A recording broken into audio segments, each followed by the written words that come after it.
Good morning, fellow commission members, staff members, attorneys, and guests. The date is Friday, April the 19th at approximately 9:30 a.m. I'm Minnie Ann Lane, your commission chairman, and I'll now call to order the meeting of the Tennessee Private Investigation and Polygraph Commission. I'd like to request that our Executive Director, Cody Vest, call the roll and verify a quorum, please. Larry Flair. Here. Janice Holt. David Horton. Minnie Lane. Here. Audrey Moore. Here. Dr. Rich. Here. Alan Russo. Here. Ken Shull. Here. Walt Valentine. Here. Let the record show that Janice Holt and David Horton are not present, but you do have a quorum, Madam Chair. Thank you. I'll ask if each commission member has received and reviewed a copy of the agenda, and if there's a motion to adopt the agenda. So move. Motion made to adopt the agenda as presented was made by Commissioner Shull, second by Commissioner Valentine. Is there any discussion? All in favor? Aye. All opposed? Motion carries.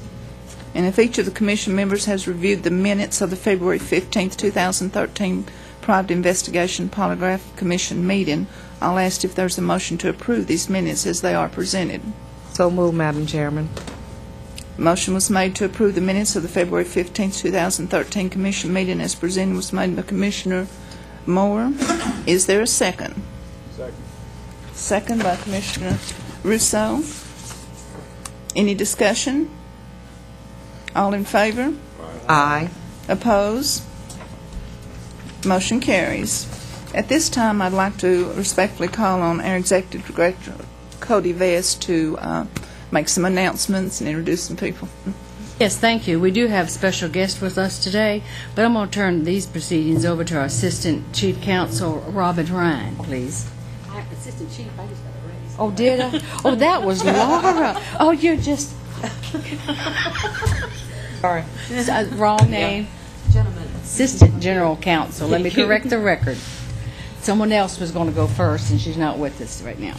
And let me go over here so I'm on the record. As you know, because you've seen me in the past, I'm your litigating attorney, which means that when and if we have a contested case hearing, I would be the one bringing it. Today, we're really very fortunate to have with us actually two judges. Our current Chief Administrative Judge, Tom Stovall, and the Director of APD have two titles, one role. And the one that's going to be taking his position when he retires in June, and it's Judge Russell Collier, is that correct? Richard Collier, I apologize.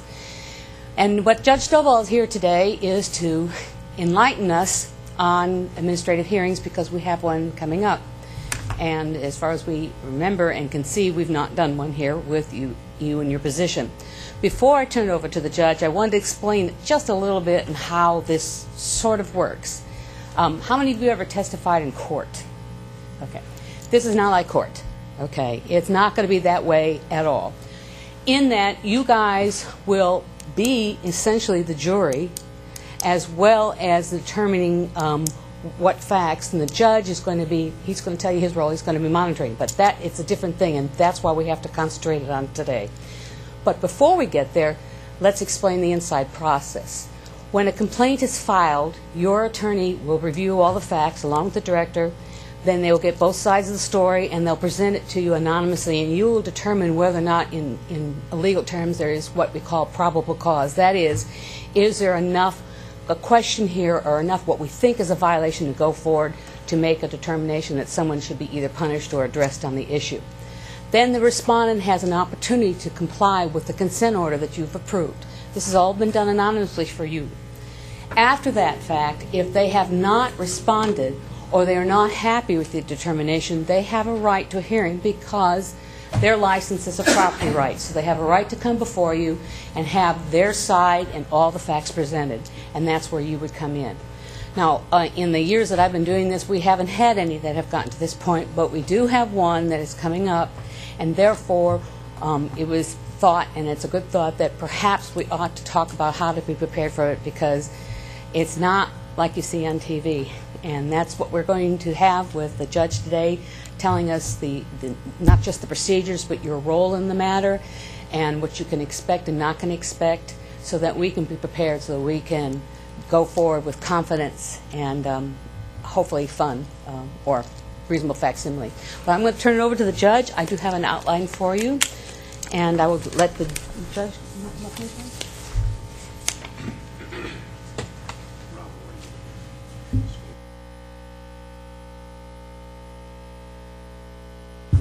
It's probably easier for me to stand here. Rob.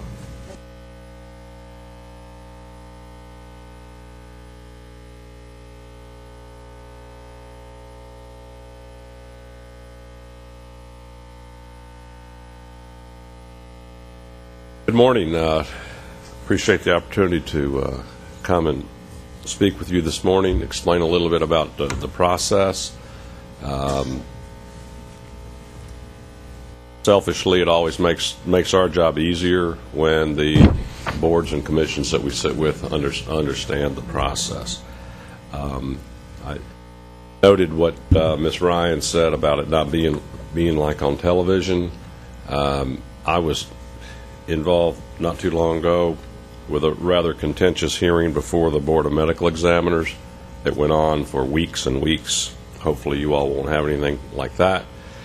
And my wife, who is one of these people that watches all the Law and Order shows on TV that I never watch because I know too much about the process, came and sat in one afternoon to watch, and at the end of the day she said, "Boy, this really moves a lot slower than it does on television."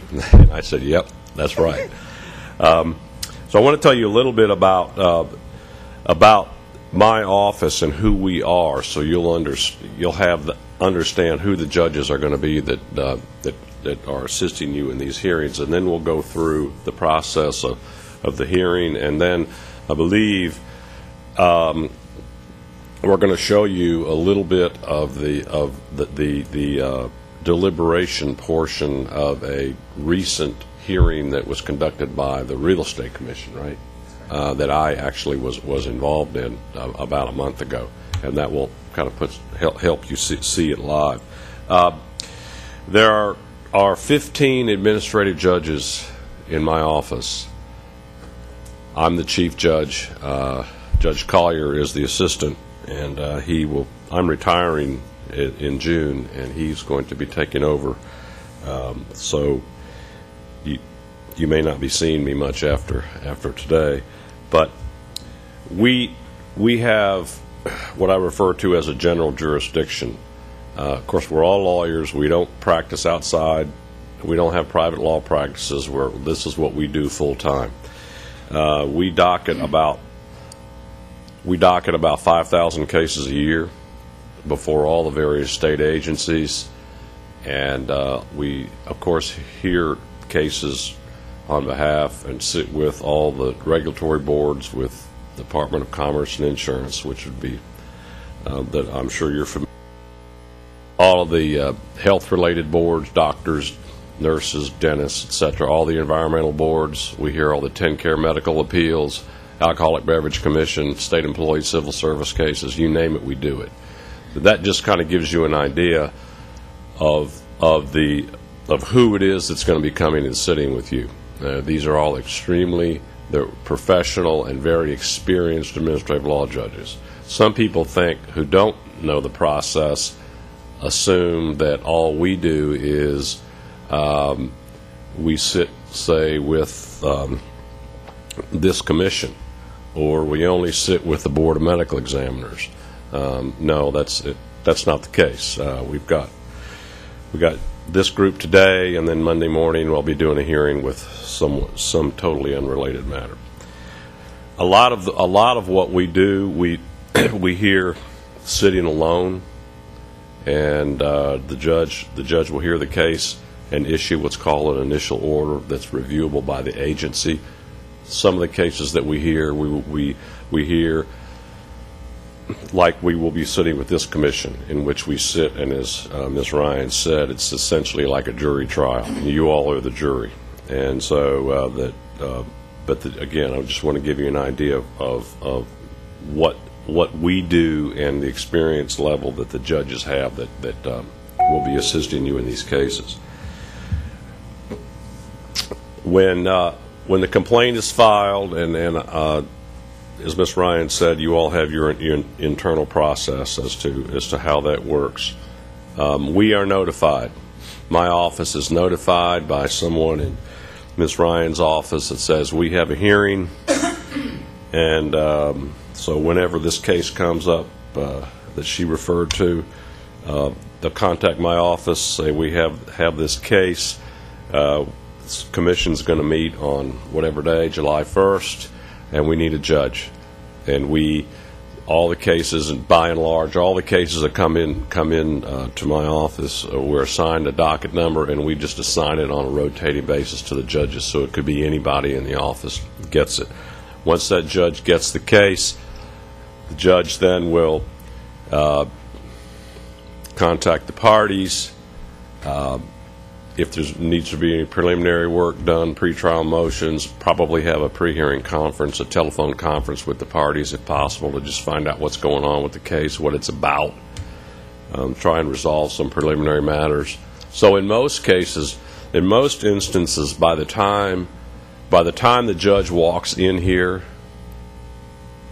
they will have done a fair amount of work on the case, especially if it's of any complexity. So when we appear in here before you on that day, I would be sitting there. Court reporter will be here. It's all on the record. Ms. Ryan and her folks will be here, and the respondent and his attorney, if he has one, will be seated here as well. Now, the first thing that you all need to understand is that is the role of the attorneys in this case. When you have a case, with all that you do other than contested cases, you are relying upon your board attorneys, which I believe is Mr. Kilgore and Ms. Ryan, or no, Mr. Kilgore and his colleagues. They're your lawyer that help you with rules and business matters and whatever you all have come before you. All right, but when you're in a contested case mode, I'm your lawyer. I'm the one that's giving you legal advice, and the department's attorneys, they are in the role of an advocate for the party being the staff that's bringing this case before you. Now, the way that the Department of Commerce and Insurance has it set up is that which makes that distinction cleaner, is the fact that the board attorney or the advisory attorney, if you will, Mr. Kilgore, is not the prosecutor. The prosecutor is Ms. Ryan. And I have been in hearings before when, in the heat of battle, the commissioners will say, well, can we ask our attorney a question? Turning to the state's attorney. No, you can't do that, because they're an advocate at that point. If you have a question about the proceedings, you look to the judge. All right? The judge will make all rulings of procedure, make evidentiary rulings. Those of you say you've testified in court before, you know there are objections of all types, hearsay, irrelevancy, whatever. The judge is going to handle all that. You are in the role of a jury. You make the decisions on the facts of the case. The procedure that we follow is that a witness will be called. Obviously, the state goes first. They put their witnesses on, and then the respondent puts his or her proof on. You have direct and cross-examination of all the witnesses. And then when the lawyers are done, then the commission gets you get a chance to ask questions of the witnesses, which obviously is different than in a typical jury trial. But you all get a chance to ask questions of the witnesses as well. And from my experience, some of the best questions in these hearings come from the commission. and not the attorneys. And a lot of attorneys don't know that. Private attorneys who perhaps have not had experience practicing before the boards and commissions. On many occasions, I've seen an attorney, a very experienced trial attorney, see his jaw drop when the first time after direct and cross-examination, when I say, members of the commission, do you have any questions for the witness? And his jaw drops because he didn't realize that was part of the game. And so you all do have a chance to ask questions of the witnesses. Talk a little bit about, if at any time in here you have any questions or comments, please interrupt me. What we're going to do, after I finish my presentation, we're going to watch a little bit of the video, and then I'll come back up if anybody has any questions about what you've seen. We'll talk a little bit about conflict of interest, ex parte communications, and disqualification. A lot of big words, legal mumbo jumbo. What does all that mean? What it means is that a respondent has a due process right to a fair hearing before an objective fact finder, which means, of course, that in this case it would be the commission, who is unbiased and in essence doesn't have a dog in a fight. All right? So obviously, if the respondent is your brother-in-law or your golf partner or a business partner or a business competitor or an ex-wife, you need to step aside. You need to disqualify yourself. And you are held to the standard of the Judicial Code of Conduct. So if there is an appearance, if there is an appearance to an objective person that you could be biased or prejudiced, or that your objectivity could be called into question, you need to step aside. So the issue is not, can you be fair? The issue is, does it appear to a reasonable person that you could be fair? And those are two very different things. What I always caution the boards and commissions is, when in doubt, don't. It's much better to step aside and not have any question, because what's going to happen is, if there is a question, you're going to end up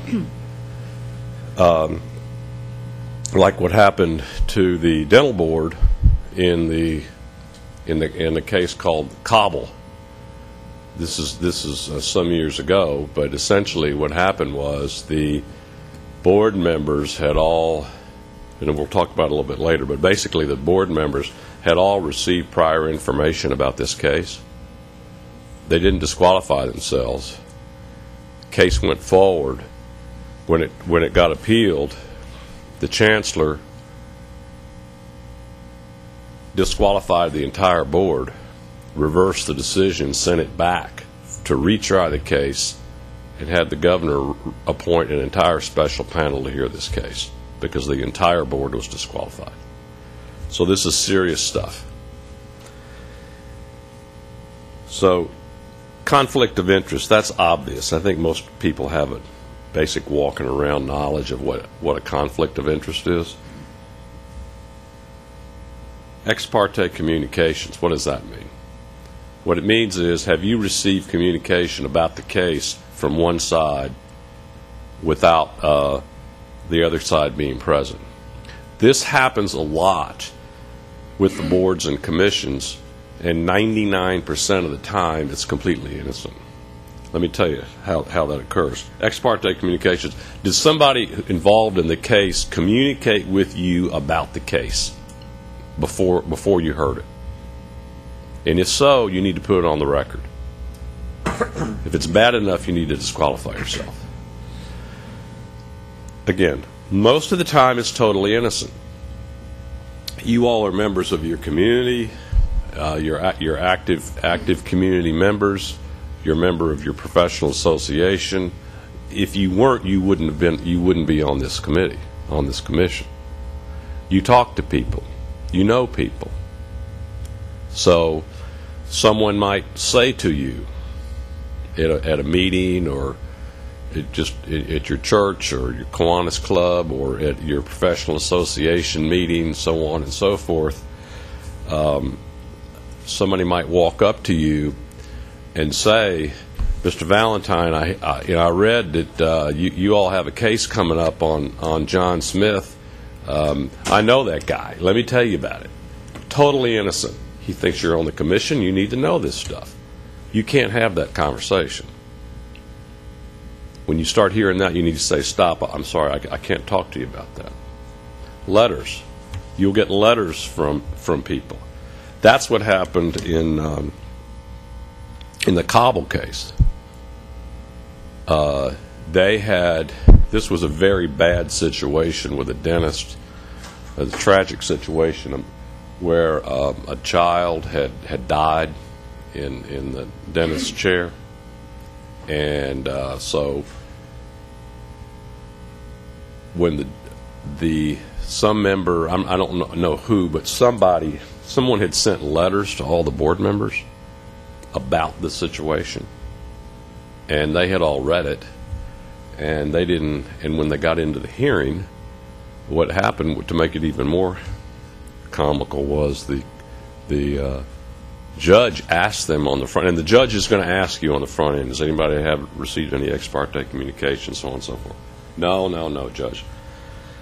So they get into the hearing, and while they're going, one of the commissioners says during the course of the hearing, well, you know, Judge, I got this letter from Mr. So-and-so about this case. And the other board member said, yeah, I got that letter too. So the judge said, whoa, time out here. That's how they got in trouble in the Cobble case. So you're going to get things like that. If you get them, don't read them. And put it on the record when you do.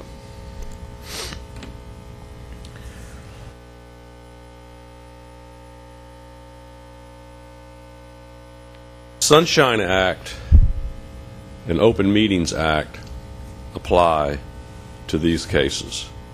And as you will see from the video, your deliberations are in public. So when you're deciding after the case is over and you're sitting there talking amongst yourselves as to what the decision that you're going to reach is, you're doing that right here in public with everybody sitting here, including the respondents. Important thing you need to realize on open meetings is that first of all, the only information that you can have about that case is what you gathered during the course of the hearing, with everybody present and on the record. So during the course of the hearing, you're not supposed to be talking to the lawyers in the hall. You're not supposed to be talking to the witnesses in the hall. When you take a break, I had one of my former colleagues used to make jokes that this was back in the day, many years ago, when it was rare that there were any women on the boards and commissions, Miss Lane. But this judge used to say, well, you know, every time I sit with the board of medical examiners, they make their decision in the men's room during the breaks. And I think he was kidding, but he wasn't totally kidding. Point being, when you take breaks, we take restroom breaks, lunch breaks, etc., you cannot discuss this case with each other during those breaks. Any conversation that you all have about the case during the course of the hearing has to be in public with everybody present. It's hard to do.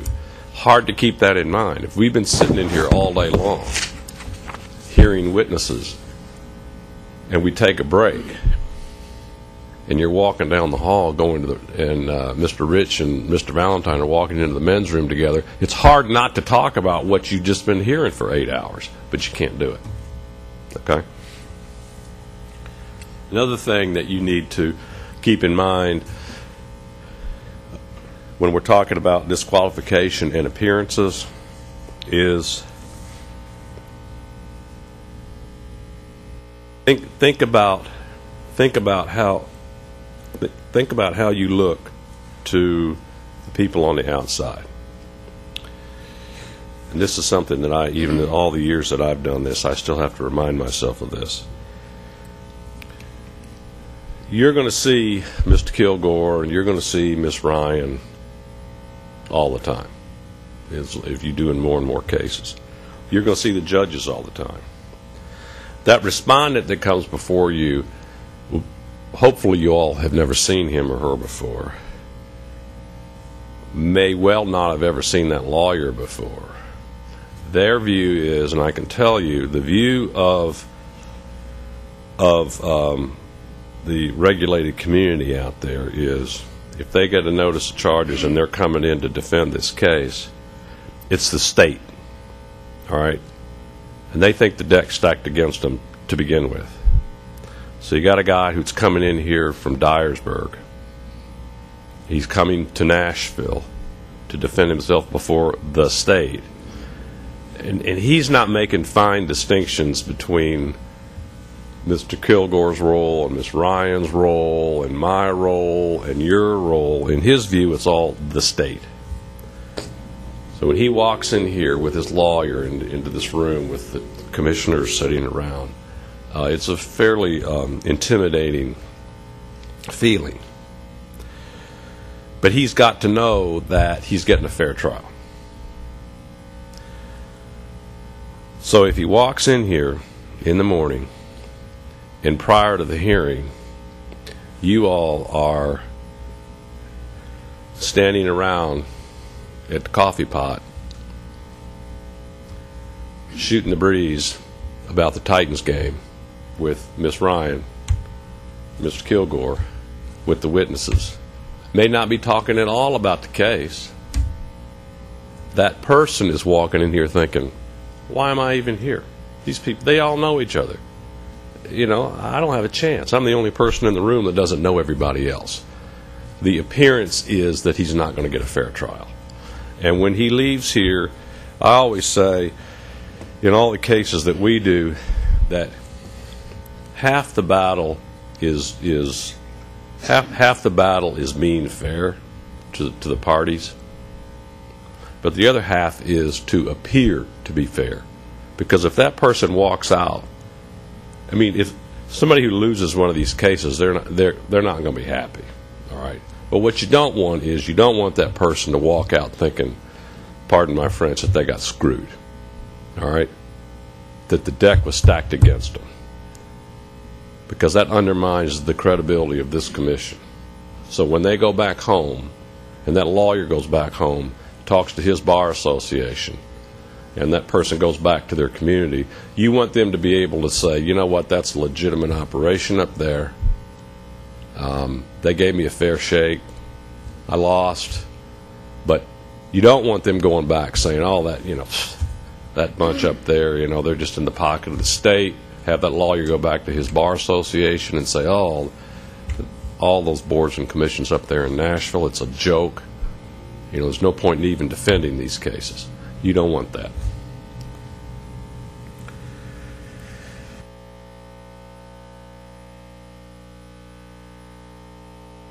Probably one of the first things, so now we're into the hearing. We're starting the hearing, we have opening statements, so on and so forth. One of the first things the judge is probably going to ask is, ask the lawyers, are we going to call for the rule? You all know what that means. More than likely, they're going to say yes. The rule of sequestration, which is simply that all the witnesses have to leave the room so they don't hear each other's testimony. The state is able to keep one party representative with them, usually the executive director or somebody like that. And obviously the respondent or defendant can be present. Expert witnesses, we get into that a lot. Probably not before this commission. I wouldn't think that you're going to have a lot of expert testimony, so we don't need to spend a lot of time on that. Default. My guess is that you are going to have a lot of this. What's a default? A default is simply that somebody doesn't show up to defend. And I think the case that we're going to watch on the video here in a minute, that was a default. The guy didn't show up. Well, the first thing you have to do is you have to prove to prove a default, or for the state to be able to go forward, they have to prove that the person got notice. Again, back to due process. Did the person have a right to have an opportunity to come in and to defend himself or herself? First thing the state has to do is they have to prove notice. Did the guy get notice of this hearing? How do they do that? Typically, they send out the notice of hearing, typically by certified mail. If it comes back with the guy's signature on it, you're good to go. Problem is that doesn't happen a whole lot. It comes back unclaimed. Move no forwarding address. Now what do? Did the person get notice or not? Or it's sent to, and this happens a lot, sent to a house. The respondent's name is Walt Valentine, and it's received and signed at that residence by Paul Rich. Who's Paul Rich? Does Valentine know? Does he have notice? So very quickly it becomes very complicated. The reason this is so important is that the courts will send these cases back in a heartbeat if they feel like the respondent didn't get notice. So the judge is going to make the department, if the judge is doing his or her job right, the judge is going to make Miss Ryan prove that either that the person had actual notice or that she and her staff took all reasonable attempts to notify. Sometimes you cannot find people. Sometimes people are evading service. All right? Sometimes you simply cannot get actual service on people. But you have the courts have now made it very clear that the state has to make all reasonable attempts. So one opinion I read characterized it this way one time, that the state should do what a normal person would do if they were really trying to get a hold of somebody. So what does that mean? Call them on the phone. You know, people evade service, but sometimes they still pick up their phone. Call them on the phone. Do an internet search. You can find anybody on the internet now. It's not that hard, and in most cases, the departments now are very good about it. They'll get their paralegal or the executive director or somebody will come in, and that happened in the case that you're going to see, where I believe they did an internet search, or that was the one actually. She did talk to him on the telephone. Sometimes you can actually get them on the phone, but so the judge has to be satisfied that yes, that the respondent either actually knows about this case, or I don't know whether or not he actually knows or not, but the state did everything humanly possible to notify this person. And if so, then the judge will rule as a matter of law that service is complete, and then they will turn it over to you to decide, okay, now do you want to hold them in default and allow the state to go forward with their case, or do you want to continue the case, not grant the default, and continue the case and have the state make further attempts to notify the person. If the default is granted, the state then puts its proof on. The department is still required by law to put on a case and carry its burden of proof. It's not enough to just say he didn't show up, therefore the sanction we are seeking, revocation of the license, suspension of the license, revoke the guy's license. No, you got to prove the underlying facts. I've had cases where not Miss Ryan, but I have had cases before where the state has lost a default, where they put their proof on and the board has said, you haven't proven anything. That's pretty bad when you don't even have anybody there to contest it and you still lose. But it happens, okay?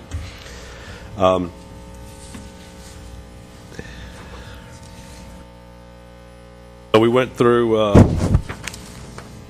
at this point, the next portion of the hearing is essentially, at this point I will say, it is like on TV. Okay, opening statements, call the witnesses, direct cross-examination. You all have an opportunity to ask questions, et cetera, et cetera. We then come to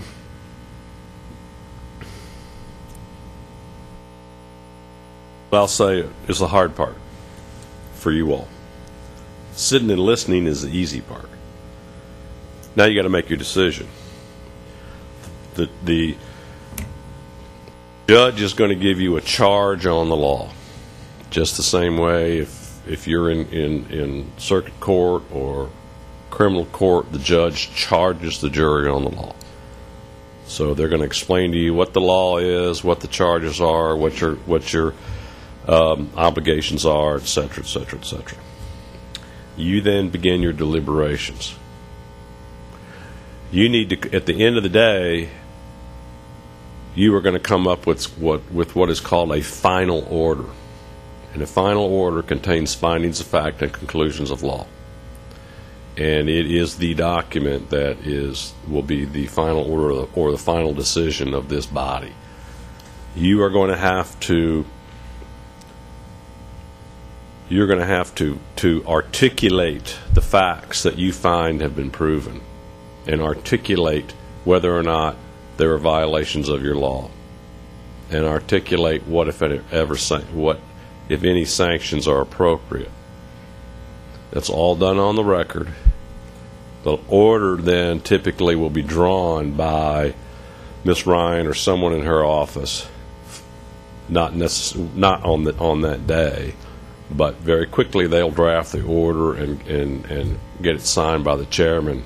But when everybody walks out at the end of the day, they know the final result of the case. The order is drafted after the fact, signed by the chair, and then it becomes effective once it's filed in my office. Yes, sir, Mr. Valentine. You haven't mentioned when the board gets to ask their questions. At the end, after each witness testifies, we have direct and cross of each witness, then we turn it over to the board if you have any questions on that particular witness. When we're done, we move on to the next witness. Same process. So you get to question each of the witnesses as we go along. Okay? Now, once I turn it over to you all to begin your deliberations, the proof is over. You can't ask the witnesses any more questions. You can't ask the lawyers any more questions. And that comes up fairly often. There'll be a debate amongst the commissioners. Well, I don't remember. Did she say this? Did this witness say that? I wish we'd heard a little bit more about that. That's too bad. You at that point, the proof is closed. And you can't say, I need to ask Miss Ryan a question, or I need to have the state bring that witness back up here. If they don't have the evidence in the record, then that's too bad. Normally, to assist your deliberations, Miss Ryan is usually pretty good about this. They will have a proposed order for your. They will essentially come into the hearing with a draft of an order of the case as she hopes you are going to agree with her, but as she sees the proof. Now, obviously, this is done beforehand, so you don't know exactly how it's all going to play out. But between a proposed order and the notice of hearing and charges, have they ever seen one or seen a draft of one? The notice of hearing and charges is the pleading document, and it's going to set everything out for you. It's going to say, here are the facts that so and so's licensed, and it's going to have dates and times. This person did this, this person did that, and then here's your law and the facts the facts set forth above constitute a violation of the statute as we set out here. So it's all sitting there in plain language for you. So typically what I do with the boards and commissions is I will guide them. I'll say pick up either the notice of hearing and charges or the proposed findings and use that as a guide. Go through it, because that kind of helps you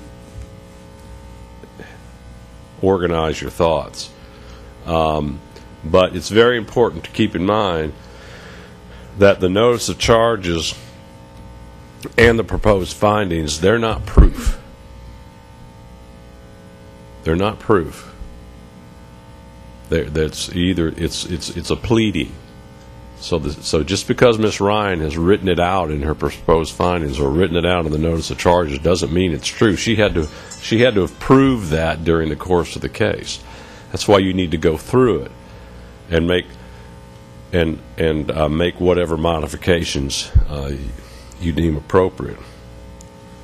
And that can get difficult at times, especially for boards and commissions that have not done this a lot. That can get tedious going through that order, and the judge should help you. The judge is not going to advise you as to what your decision is or advise you as to whether or not some particular fact has been proven or not, but they will assist you as in crafting your language in an appropriate way. Yes, sir, Ms. Valentine. One other question. If the board disagrees on what a witness said, can we go back to the record? Sure.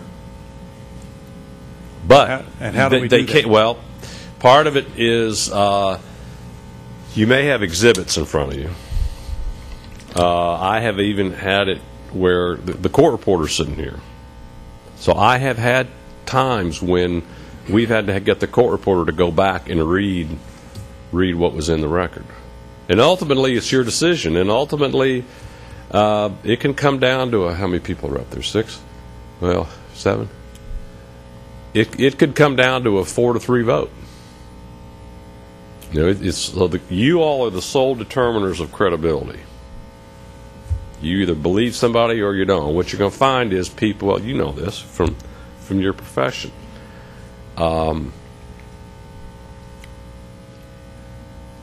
It's not uncommon. As a matter of fact, it is common that people have different versions of events. It happens all the time.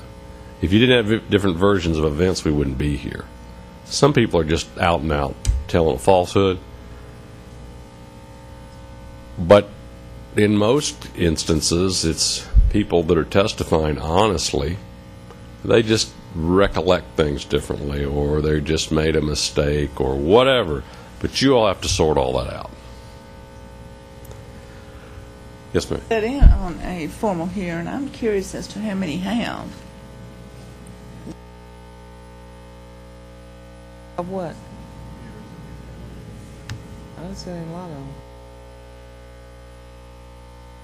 them. So you've come up with, and the orders are very important, because this is an area where you are likely where you are subject to being reversed on appeal because the order is deficient. It's very rare that the appellate courts, they give a lot of deference to the decisions that the agencies make in their final orders in these cases. They rarely will reverse a board or commission on substance. Credibility of the witnesses, that's your call. They're almost never going to question that. The decision you make on the merits of the case, whether or not to revoke a license or suspend, they're almost always going to defer to you. But where you will get tripped up at times is on the order. If there are deficiencies in the order, can the appellate body read the order and A, make a determination that it's based upon the record, and B, can they figure out what it is you're doing and why? And they're putting more and more emphasis on this and more obligations, I guess I'd say, on the agencies to really beef up their orders. One of the oldest cases on the books is this Levy versus State Board of Examiners in Speech Pathology and Audiology, and this was from 1977, so it's an old case, and it's shortly after the Administrative Procedures Act was first adopted. And basically what the final order in the case said was, based upon I'm paraphrasing, but this is essentially what the order said. Based upon the evidence that was produced during the hearing today, we find that Dr. Levy has violated the statute and therefore his license should be revoked. I mean, basically that's what the order said. And the Court of Appeals said, no, we have no idea what you're doing.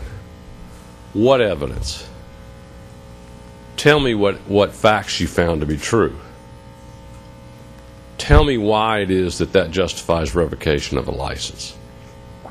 So you've got to put in your findings of fact. What happened?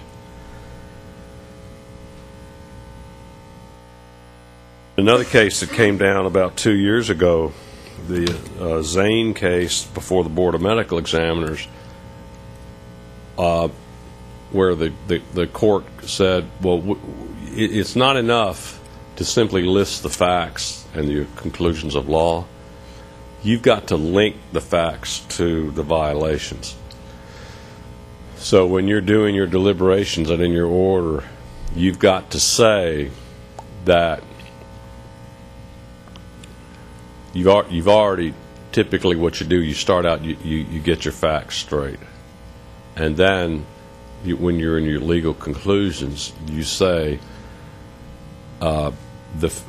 we found, specify the fact that you find that's a violation. In other words, we previously found that this gentleman did X, and by doing that constitutes a violation of this statute. So they want you to link. Now, typically the way it's done, and Ms. Ryan is good about it, is and if I had an order, it would be easier to explain, but the paragraphs, the facts of the paragraphs are actually numbered. Finding fact number 1, number 2, number 3. So typically what you do is you'll say, findings of fact 3, 4, and 5 constitute a violation of this statute. That's typically the way it's done. But so that the appellate court can pick up the order, can read it, determine what did you find to be true, and which of the facts that you found to be true constitute a violation of the law, and why. And ultimately, the decision you need to decide is what penalty to impose. In most cases, the department is will tell you, we're seeking revocation, we're seeking suspension, we're seeking probation, we're seeking civil penalties, whatever. But that's totally at your discretion to impose whatever discipline you deem appropriate, or no discipline. You are not in any way bound by what the department is recommending to you.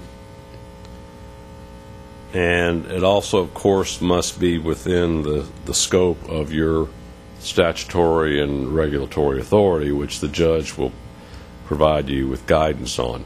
I have not specifically looked at your rules on civil penalties, but do they have a range? I mean, in most of the boards and commissions, you'll have a range of civil penalties. Okay, so you can't assess somebody a $10,000 civil penalty for a violation if your rules only allow you to assess a $1,000 civil penalty.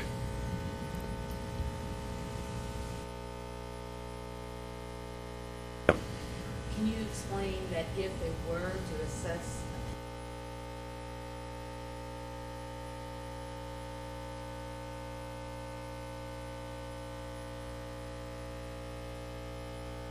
Personal liability, yes. Well, first of all, if you did impose a penalty beyond your statutory authority, that portion of your order would be reversed on appeal.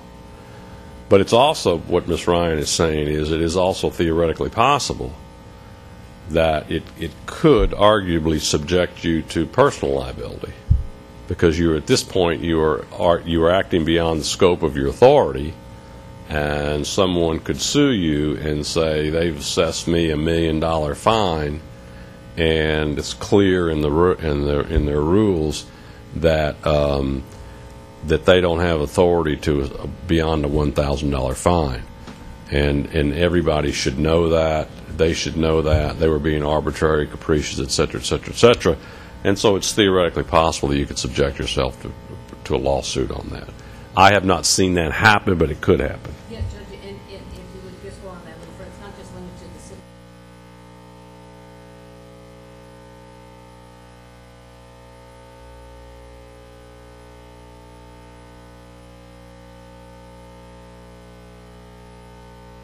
Talking about if they found a violation. That wasn't substantial, it wasn't there, or that they...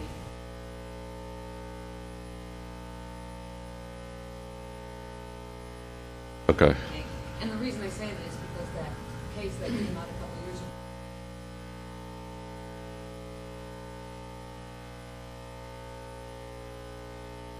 What state was that?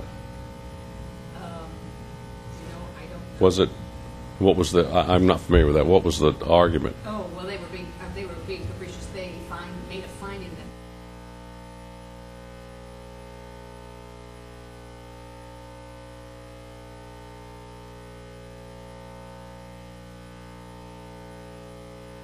That's my recollection of it. All right. And if you would also explain...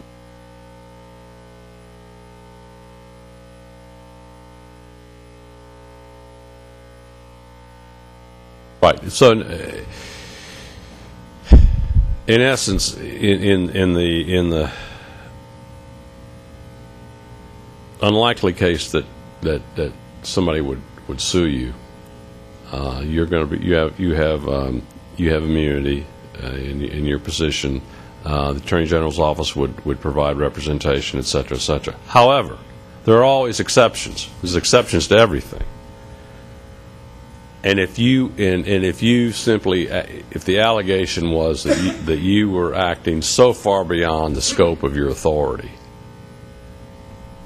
then you would be then the immunity that you have in your role as commissioners would not cover that, and presumably the Attorney General's office wouldn't provide you representation either. I mean, judges. It doesn't happen very often. The judges get sued all the time, but there have been judgments that have come down against judges on this same ground, where they just were acting so far beyond their authority, and they were just being punitive and abusive, that they were sued and held personally liable.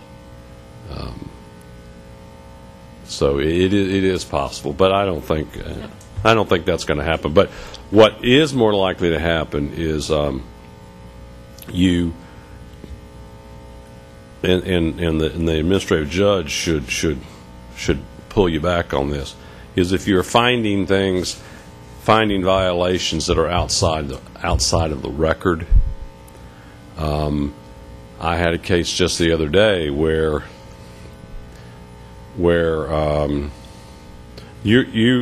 the parties are bound by the pleadings. All right, so you can, again, go back to due process. You can only the defendant has a right to be notified of the charges and an opportunity to defend him or herself. It means that if the notice of charges says that you did A, B, and C, then when you come into the hearing, the department can't say, "Oh, well, you also did D, and let me put on a bunch of proof about that." It's outside the scope. And that happened in a case the other day I had where I told the department was trying to add on at the end, and I said, "No, you didn't plead There's nowhere in your pleadings that this individual falsified any documents or provided any false information to the state's investigators. Therefore, I'm not going to let you argue to the board that that's an additional count because you didn't plead it. All right? Same scenario is if you got into your deliberations, you may find during the course of your discussions, you know what, I know the guy, our respondent here is accused of A, B, and C, but we really think that he probably did D as well. You can't make that a finding, and you can't subject him to any penalty for that because it wasn't pled. Now, they can go open another complaint against him and bring new charges against him if they want, but you can't go outside the scope of the notice. And hopefully the judge would catch that if you tried to. Policy reasons for your decision. The statute requires you to, after you made your findings of fact, conclusions of law, determination as to what the sanction is, you then have to state why you did what you did. And it can be something as boilerplate as to protect the health and safety and welfare of the people of Tennessee. It's better if you actually put some meat on that and say that based upon the conduct that we found here, that this respondent, by engaging in the conduct we found here, that he shouldn't be a licensed practitioner, or whatever you want to say, but you got to say in there why you're doing what you're doing.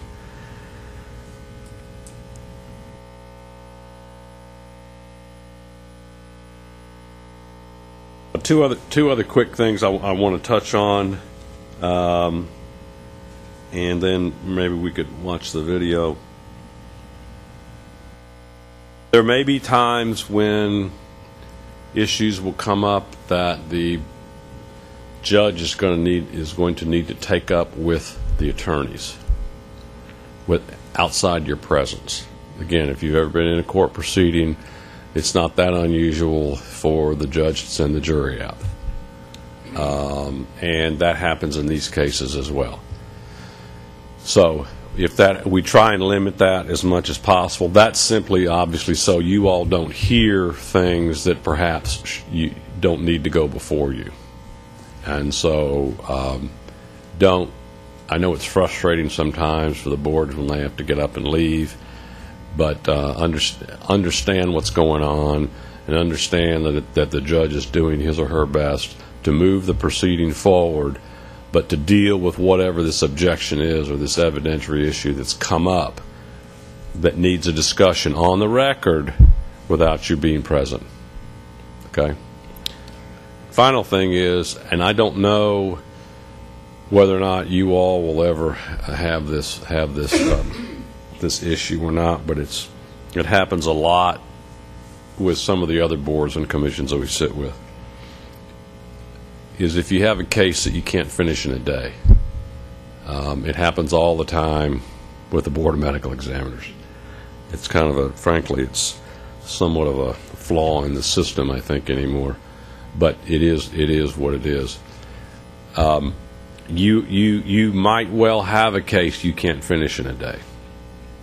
If that happens, then you simply, at the end of the day, you would have to make a decision as to when you're going to reconvene, and at that point, then the same restrictions that have been placed upon you as to ex parte communications, discussions with parties, or discussions amongst yourselves about the case carry on. So if you spend a day today and you don't finish, and then you come back next month to finish the case, in that month you all can't be talking about it with each other, and you can't be talking to anybody else about it.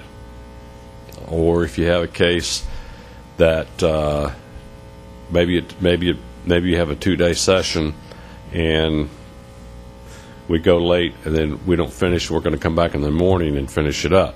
Same thing when you all go back to the hotel, you all have dinner can't be talking about the case. In rare instances, I've had situations where if the hearing lasts long enough, I mean, I've had cases, I think I have the record. That medical examiner's case I did one time, we were in trial for 33 days over almost a 2-year period, and that was a nightmare. But we had, and I've had to do it in other cases too, sometimes the transcripts will be prepared because it's hard for you all to remember the testimony. So if you were going to meet today and maybe you weren't going to reconvene until, let's say, June, it probably would be wise to have the court reporter prepare a transcript of what you heard, so that between now and when you come back in, you can read it again to kind of refresh your memory as to what it was that you've heard. If you have any questions or comments of me at this time, please speak up. Otherwise, Robin, you want to? Sure, I'll be happy to. But would you tell exactly what happens at? Oh, I'm sorry. Yes. There's always a winner and loser. And at the end of the hearing, as I stated, you're going to issue the final order. You're going to articulate the whole thing. The order is going to be drafted, and it's filed in the Administrative Procedures Division, which is my office, and it becomes final. At that point, it's set out by law as to what each party has, or the parties have appeal rights. There are a couple different things that can happen. The first thing would be that you may get what is called a petition for reconsideration, which is essentially that if the party within 15 days of your order files a petition for reconsideration, they're essentially saying, I want you all to take another look at this, and here's why. I think you made a mistake on this, here's why. Then you would have the opportunity, you can grant that petition or deny the petition, but it would come back before you, not to retry the case, but just to re-examine the decision you made based upon whatever issue was raised by the parties.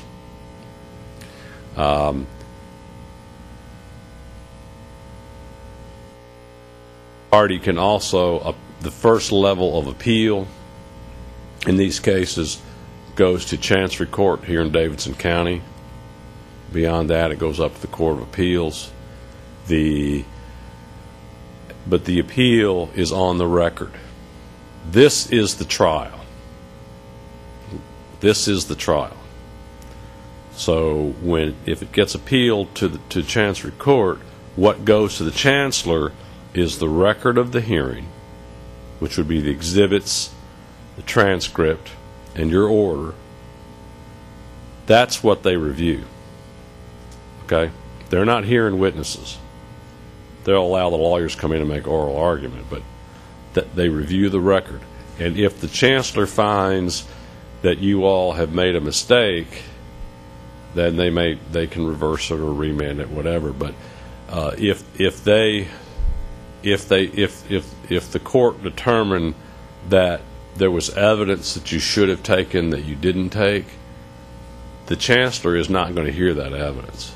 The Chancellor is going to say, okay, I'm going to remand it back to this commission to take the testimony of, let's say you made an error. Let's say the judge made an error. Not that we've ever made a mistake, but let's say we made an error and excluded a witness and that should have been heard, and it went up on appeal, and the Chancellor said, no, the judge was wrong. That witness should not have been excluded. That witness should have testified. The Chancellor's not going to hear that witness. The Chancellor's going to remand it back here, say reopen the proof, take the testimony of that witness, and then again go through your deliberation to see whether or not that makes any modifications in your decision. Okay? Do you want to watch the video? We'll watch this, and I believe where we are we at the charge stage? If you can, if they're going to watch it on that screen, can you move to the sides over here to these chairs so you can see this? And again, this is not like TV. It's not fun or exciting.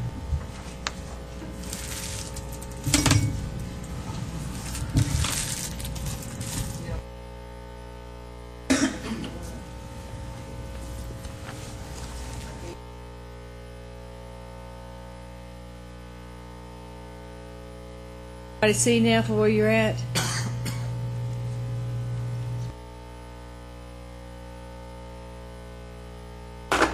Firm and individual offering properties for sale.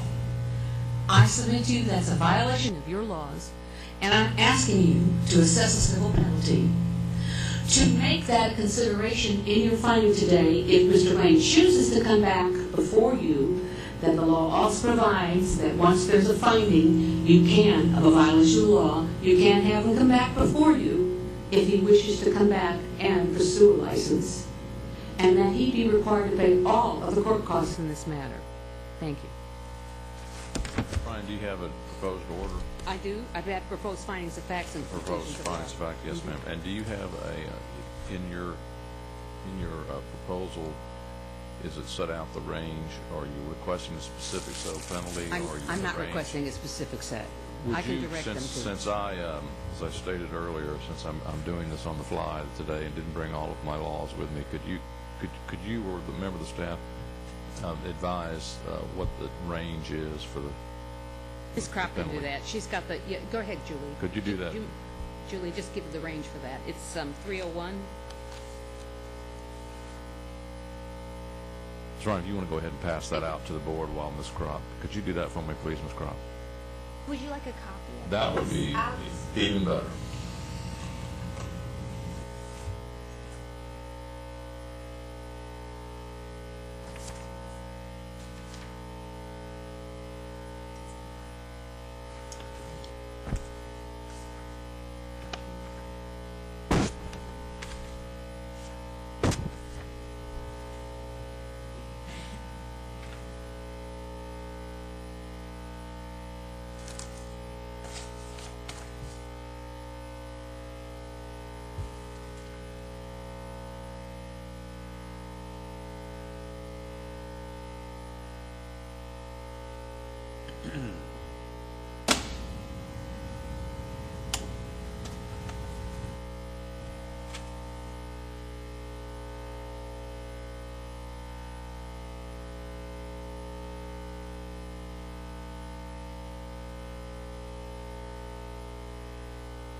Judge, what was the range on that penalty, please? I'm going to get to that when I Okay, give you my thank you. charge, Ms. Chair.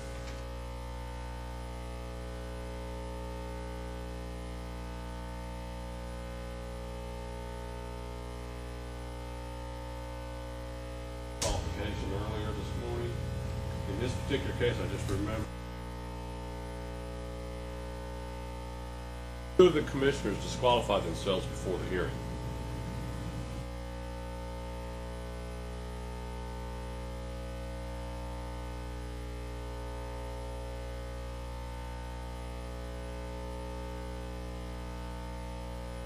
In some matters before, so he disqualified himself. One of the other commissioners was an agent in Knoxville.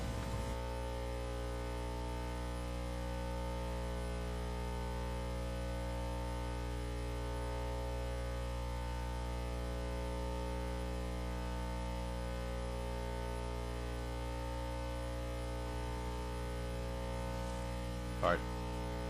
Members of the board, if you'll bear with me for one moment to give you a very brief charge, and then I will turn this over to the commission to conduct your deliberations. It's your responsibility at this time to make a decision in this matter, and this decision will be the final order in this case.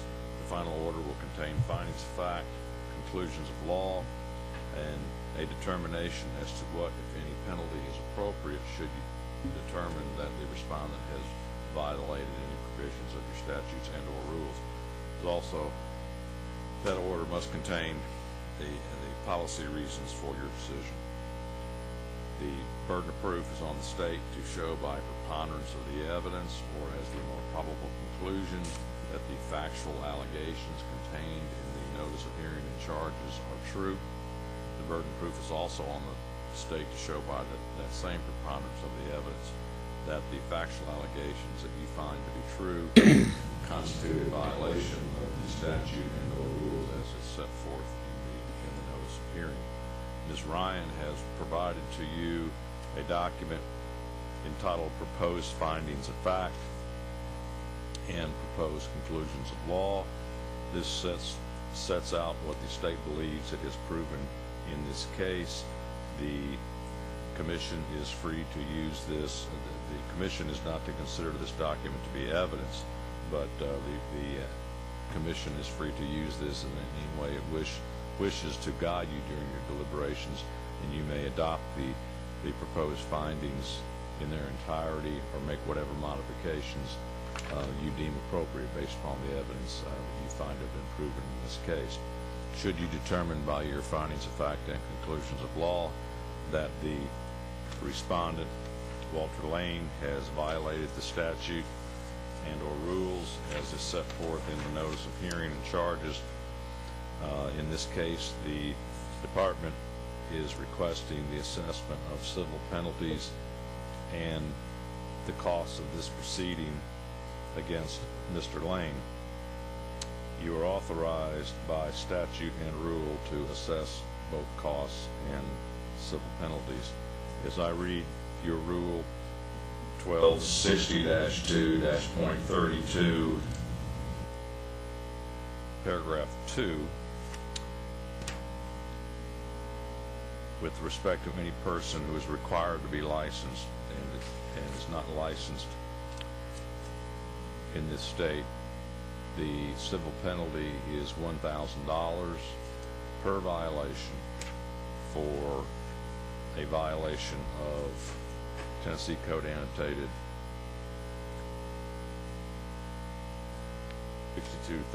6213-301.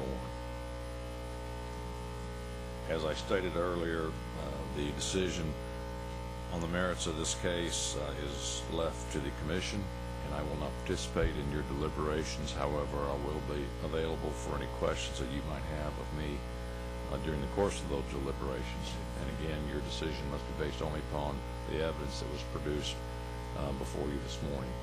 If you don't have any questions of me at this time, I will turn over to the chair to conduct the deliberations. Judge, I have one question. Yes, sir, Mr. Northern. The date of the penalty?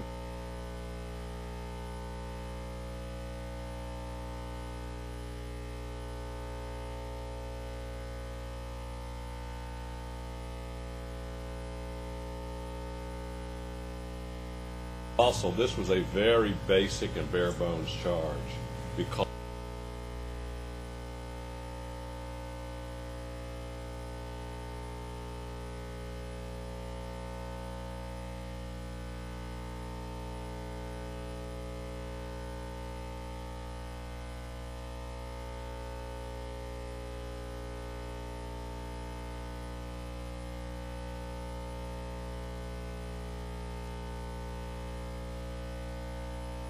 case that was contested in the sense that both sides were present, where you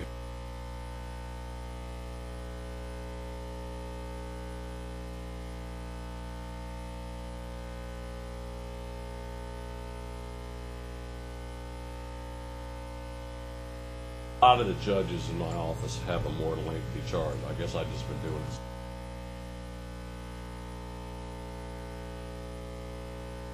In most instances, the charge the judge gives you is going to be longer than the one that.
Have to. It is not. You cannot simply say we adopted.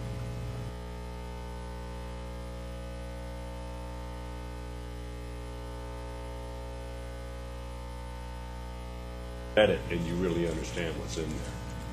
So you need to, what I usually advise the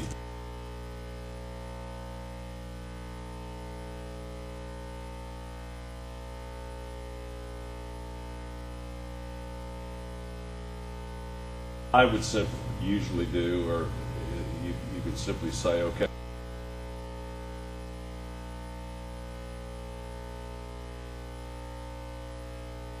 that takes some time.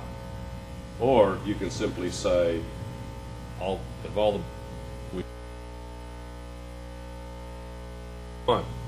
anybody, do I hear a motion to adopt?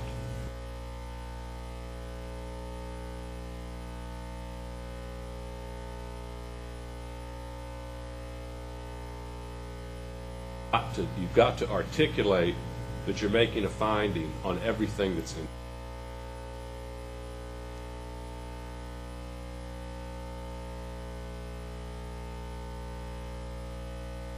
The assessment, proposed penalty assessment, does it show what date that was adopted? This appears to be a recent amendment. And correct, Ms. Crop, can you, or actually, I guess Ms. Ryan, it says March 3, 2013. Do you know whether or not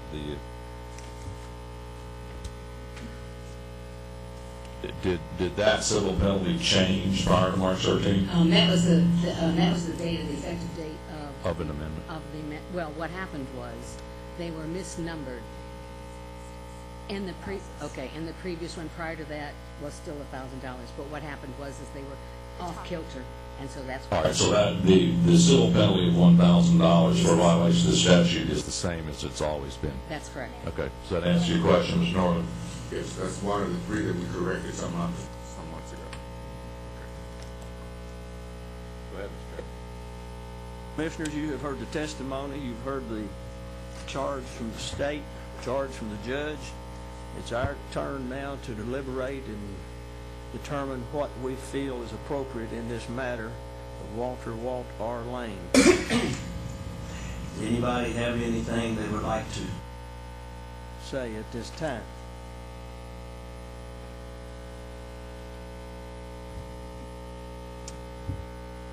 Mr. Chairman, Mr. Alexander. at this point in time, I am not convinced where the sign was placed. Whether it was sitting beside some office building or where it was. At this time, I'm not convinced who actually owned the property. I really think it's probably owned by this individual. The state has not told me who owned the real estate company. But it appears that he was the principal broker, that there probably was only one agent. The burden of proof has not convinced me that we knew all the facts. I'm not really concerned about what piece of property it was on. The fact of the matter is that the sign was out there. It indicated it was Benchmark Realty. Even if he owned the property, it should have just been a for sale by owner sign out there, not a Benchmark Realty sign. His license was expired, and so was Benchmark's. So he was practicing without a license, regardless of what property it was on. It was on the MLS that showed it was Walt Lane, Benchmark Realty, and it was on the internet that showed Walt Lane with Benchmark Realty. So it really doesn't matter where the sign was, in my opinion. He was advertising that he was associated with an expired firm and indicating that it was an active company. Now, there's two things we do know.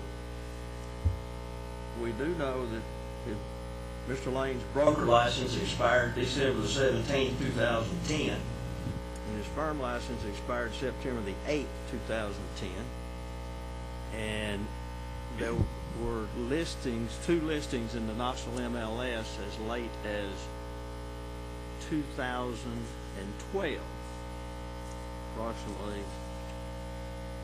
almost 2 years after the firm and his broker's license expired. Other than that, just like this sign, I mean, that picture could have been made 5 years ago in front of another house. We don't know that. But those three things, I think that we do know that is in fact true.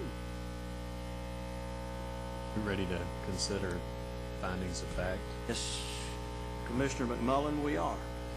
I'd like to make a motion, if I could, Mr. Chairman, that we make the following finding of fact: that the respondent was at all times pertinent hereto, unlicensed with the Tennessee Real Estate Commission, respondent's broker license number 25058, having expired on December 17, 2010.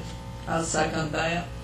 We have a motion by Commissioner McMullen read into the record and seconded by Commissioner Ashara. Any discussion on this motion? All in favor say aye. Opposed, no. Motion carries. Yes, Commissioner McMullen.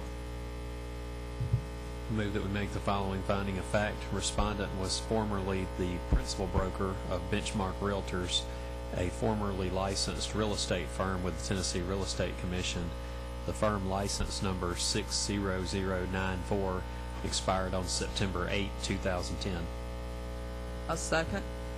Motion and a second, which Commissioner McMullen has read into the record. Any discussion on this motion? Hearing none, all in favor say aye. Aye. Opposed, no. Motion carries. Mr. Chairman, I move that we make the following finding of fact: on or about June 2012, the Tennessee Real Estate Commission received information that respondent was utilizing a yard sign advertising the sale of a property. This yard sign included respondent's name, the name of respondent's expired firm, Benchmark Realtors, and a telephone number. Second. Call for roll call vote. Commissioner Northern. I've not heard any evidence that says that this sign, at the time this license had expired, was in fact found to be on a list of home property.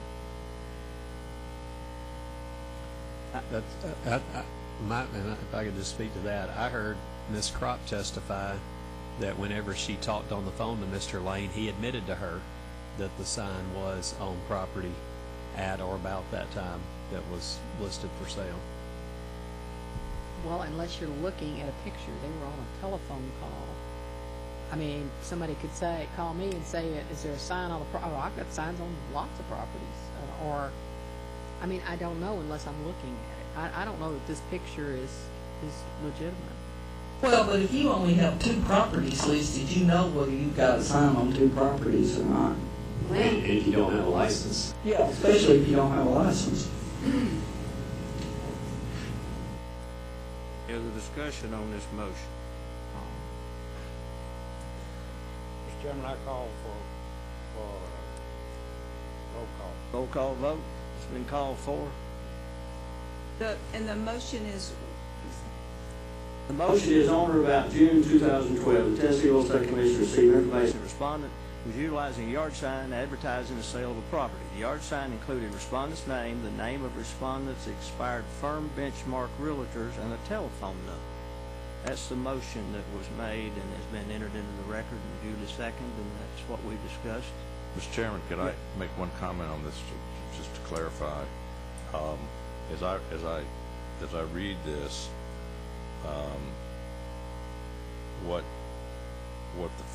what the proposed fact is that these things occurred, and whether or not that's a violation of the law or not is a different question, and that's ultimately what you all need to decide. But as I read this, it's merely saying that in fact the Real Estate Commission received this document with these photographs, with this information on it. Now, that may or may not be a violation. You all need to decide that. But I want to make sure the commissioners understand the distinction between those two. You follow me? Before you vote? Okay. Thank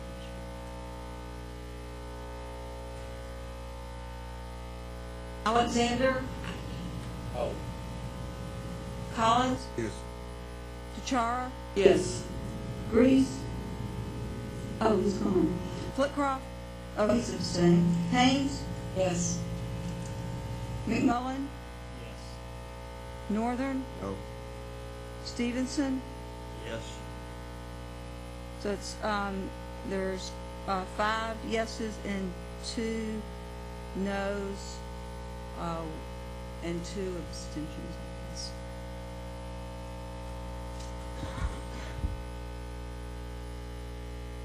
Mr. Chairman, I move that we make the following finding of fact.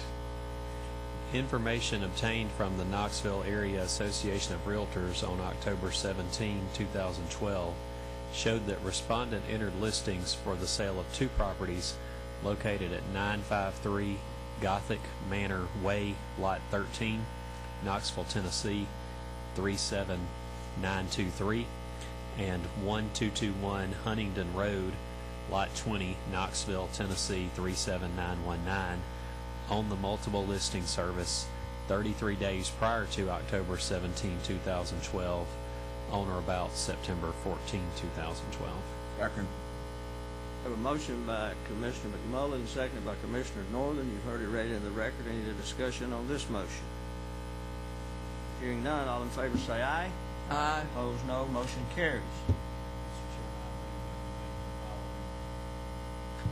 Finding of fact, these 2 listings included respondent's name as the listing agent and also included the name of Benchmark Realtors, respondent's expired firm. Second.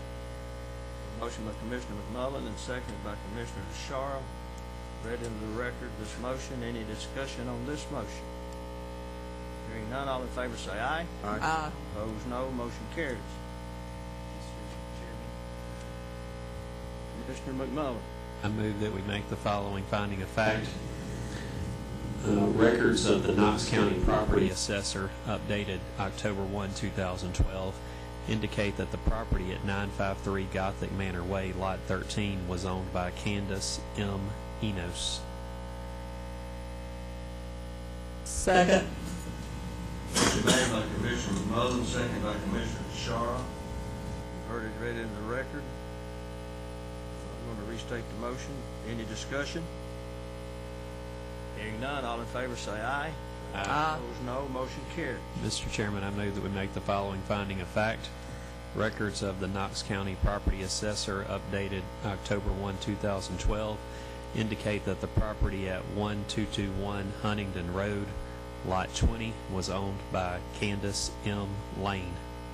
Second. A motion by Commissioner Tashara. It's seconded by Commissioner Tashara. The motion is made by Commissioner McMullen. You've heard the motion read into the record. Any discussion? Hearing none, all in favor say aye. Aye. Aye. Opposed, no. Motion carries. You're going to abstain. Let the record show that Commissioner Alexander abstained from the vote on this motion. Mr. Chairman, I move that we make the following finding of fact. The MLS listings list C. Lane as the owner, Walter Lane as the listing agent, and Benchmark Realtors as the listing firm. Second. Heard the motion made by Commissioner McMullen and seconded by Commissioner Tashara. Any discussion? Hearing none, all in favor say aye. Aye. Opposed, no. Motion carries. On the conclusions of law, unless somebody else has some facts. Anybody else have any findings of fact based on the testimony in this case that you would like to read into the record and put on the floor in form of a motion concerning any of the testimony we heard? Hearing none from any commissioners, we move on to the proposed conclusions of law. Mr. Chairman, I move that we make the following conclusion of law. Respondents' acts and conduct constitute 2 separate violations of Tennessee Code Annotated 62-14301, which states it is unlawful for any person, directly or indirectly, to engage in or conduct, to advertise or claim to be engaging in or conducting the business or acting in the capacity of a real estate broker, affiliate broker, timeshare salesperson, or acquisition agent as defined in Section 6213-102 within this state without first obtaining a license as a broker, affiliate broker, timeshare salesperson, or acquisition agent as provided in this chapter, unless exempted from obtaining a license under Section 6213-104. Heard the motion Second. concerning the proposed conclusions of law by Commissioner McMullen and seconded by Commissioner DeShara. Any discussion? Hearing none, all in favor say aye. Aye. Opposed, no. Motion carries. Mr. Chairman, I move we make the following conclusion of law. Rule 1260-2-.32, paragraph 2, provides that with respect to any person required to be licensed by the Commission as a real estate broker who is not licensed, the Commission may assess a civil penalty against such person for each separate violation of a statute in accordance with the following schedule. TCA Section 6213-301, penalty $1,000. Second. Motion read into the record made by Commissioner McMullen and seconded by Commissioner DeShara. Any discussion or comments on this motion? Hearing none, all in favor say aye. Aye. Opposed, no. Motion carries. Mr. Chairman, I move that we make the following conclusion of law. The Tennessee Real Estate Commission is authorized to assess the cost of investigation and hearing costs pursuant to Tennessee Code Annotated Section 56-1-311 and Rule 0780-5-11-.01. Second. Motion made by Commissioner McMullen, seconded by Commissioner DeShara. Any discussion? All in favor say aye. Aye. Opposed, no. Motion carries.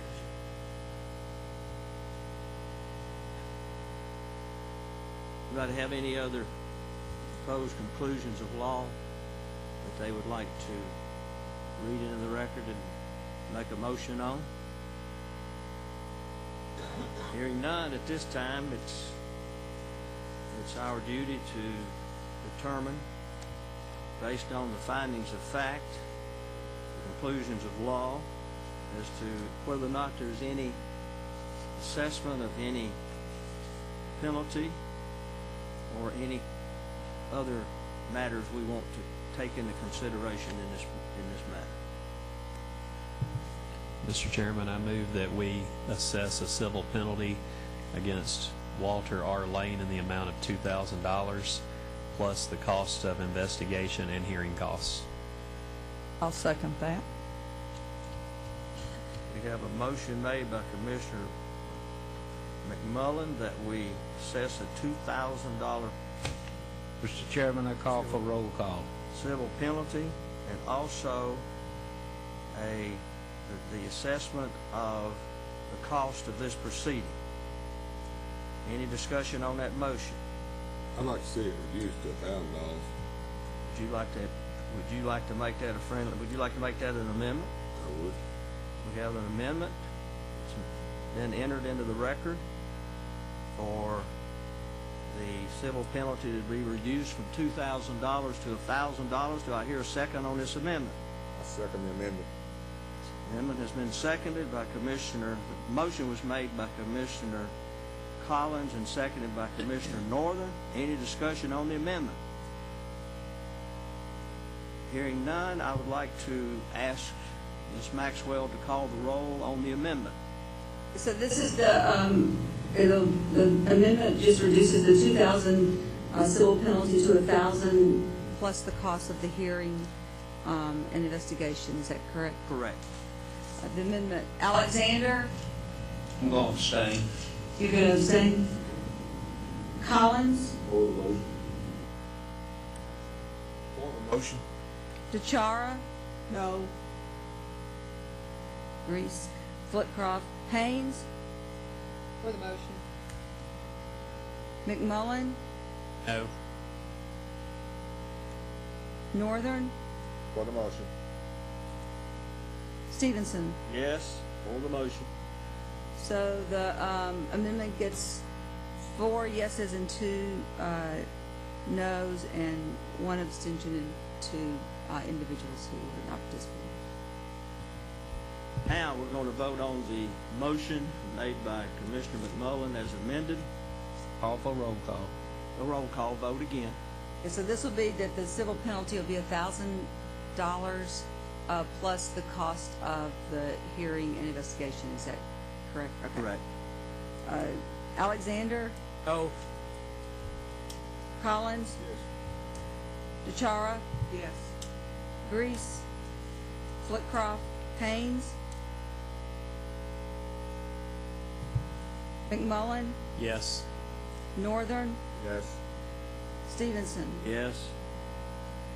So there are 6 yeses and 5 yeses and 6 yeses and 1 no, and then 2 individuals who didn't participate. So it's a $1,000 civil penalty plus the cost of the hearing and investigation. This was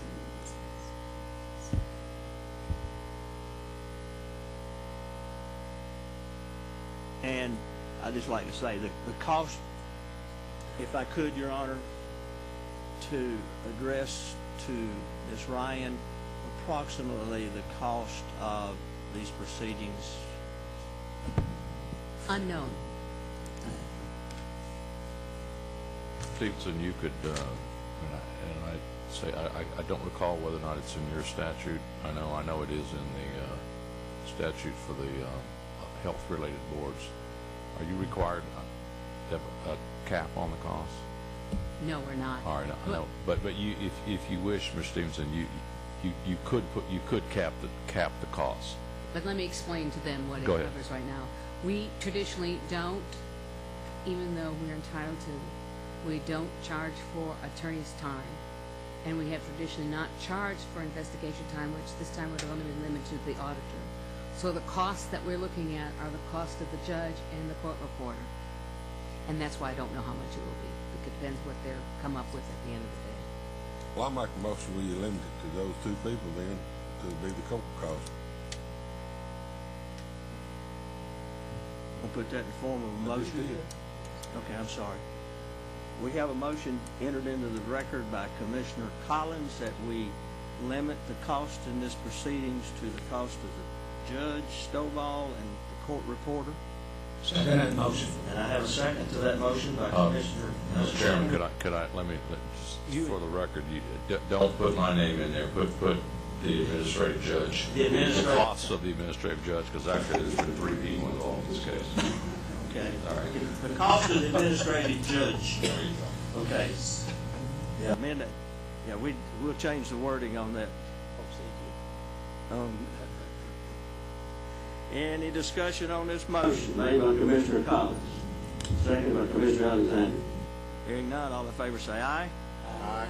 Opposed, no. Motion carries unanimously. Now, we have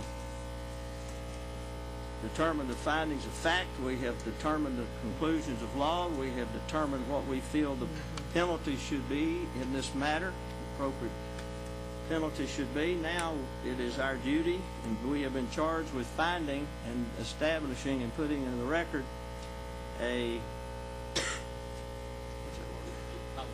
policy statement. So your moment there for a minute, a policy statement. Would anybody like to read into the record a policy statement that they feel would be appropriate in this matter? I don't have one to read, but I'll make one up. Mr. Chairman, I move that we adopt a policy statement stating that it is the policy of the state of Tennessee to require licensure of individuals who are advertising or claiming to be engaged in the business of being a real estate broker, and that policy is intended to protect the public and to provide them with information that's accurate. In this situation, the accused, Mr. Lane, violated that requirement, and therefore the imposition of a civil penalty on him was appropriate in order to continue to protect the public. I hear a second. Second. We have a policy statement that's been read into the record by Commissioner McMullen and seconded by Commissioner Northern. Any additions, corrections, or comments on this policy statement that's been read into the record by Commissioner McMullen? Hearing no comments, all in favor say aye. Aye. Opposed, no. Motion carries unanimously, and And adjourn this proceeding. I think we're finished, Your Honor. Sir. We stand adjourned. Yes.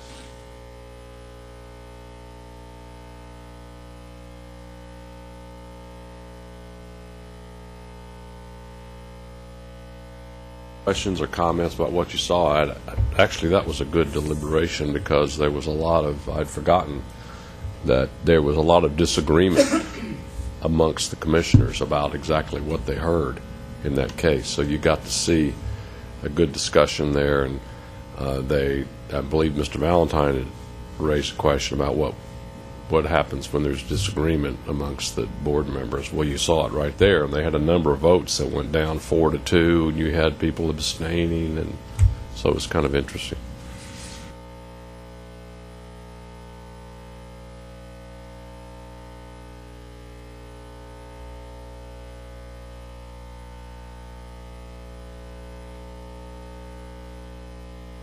Leading the. Yeah, he led the. Oh, yeah, he did a good job. He did a good job. Could I have a question? I know that was a default. Right. But if an individual does appear and he or she brings their. Right. And would there ever be a chance that it.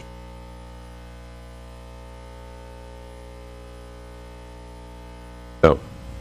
You do not have you have a right to an attorney, but you do not have a right to appointed counsel, except in a criminal proceeding. So, no. The state does not provide an attorney to anyone. And in your experience, or at any time.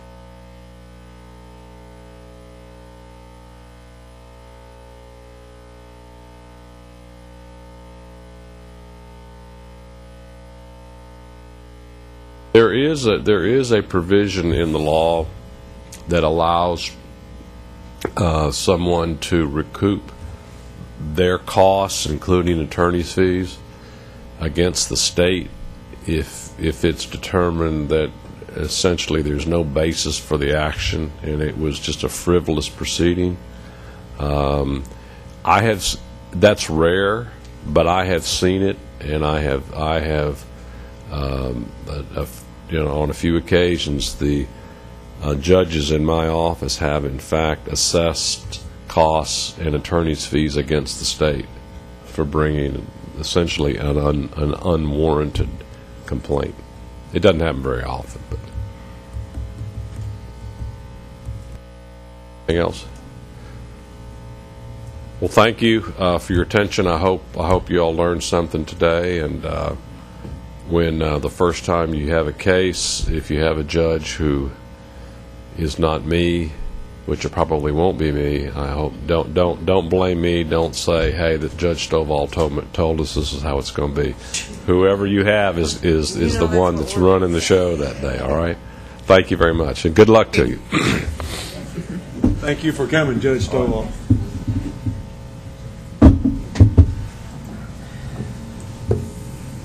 Does anybody have a motion for a break here? I'll make that motion. I'll second. What about a 10-minute break? Okay. We have an appearance. I'm going to let our Executive Director, Cody Vest, announce that.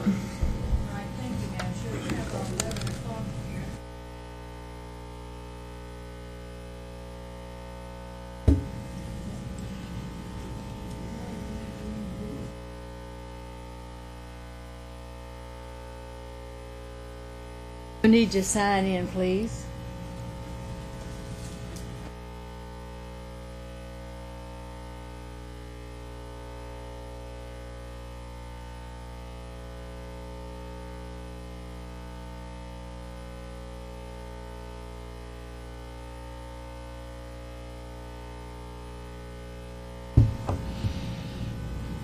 Sir, if you would just give them a moment, they have not reviewed your case yet. No problem. I'll give you a little quick rundown on that. Gentleman application. It was we closed it on 10/18/12 because we sent out for documentation we did not get. It's come before you for an appeal. He was out of the country at the time. Paperwork said he was out of the country due to military service. Have to wait 6 months to reapply since he was denied material that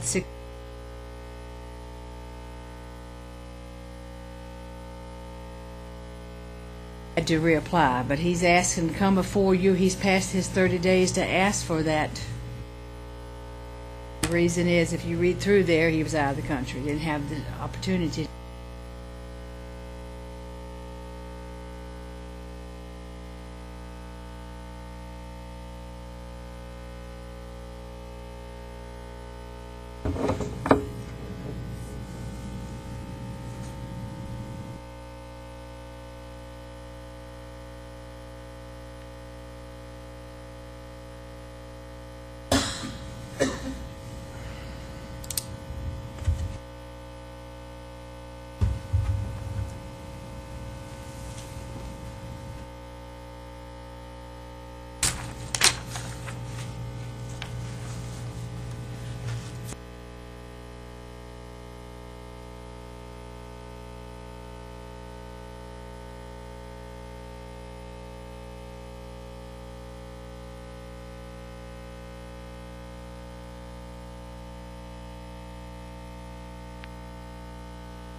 Actually, if you would turn to the criminal record, you would see that he did disclose some charges.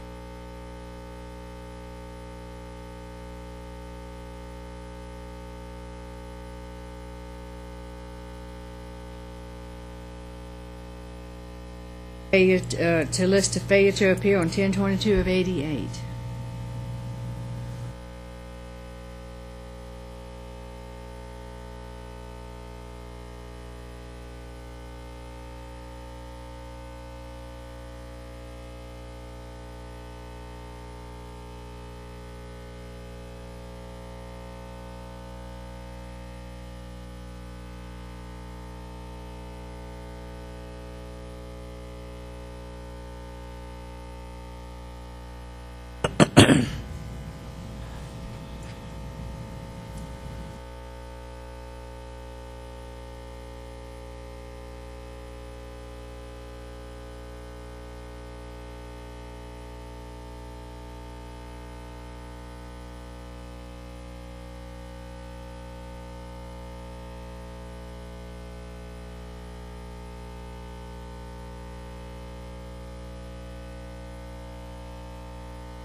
This is on the individual license alone or company also?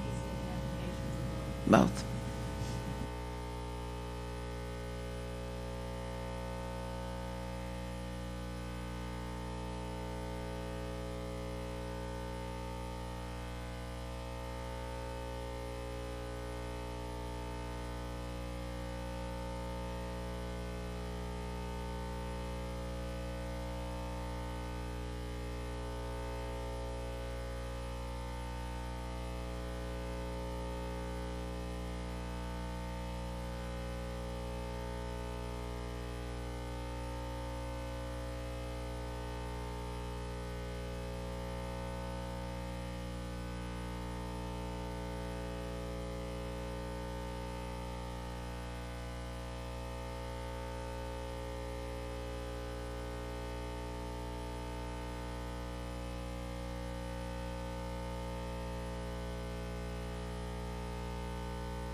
We're on Exhibit G, our appearance for today.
Is there anything that you would like to say to the commission?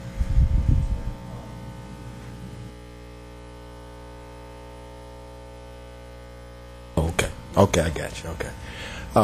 Yes, ma'am. I wasn't omitting any type of information from the committee when I was applying for my application for a private investigator. I put on there, it had asterisks on the application. And it said on the application, if you have any other documentation on here, then you can put the asterisk, and I put that on there, and I said, see attached documentation with my application for both my business license and for my individual license to apply here. So when Ms. Bell told me that I didn't list something, I didn't understand that, because it says that you can attach documentation. And so if I attach documentation, my argument was that I didn't omit anything from the committee, or try to withhold any information from this committee for my license.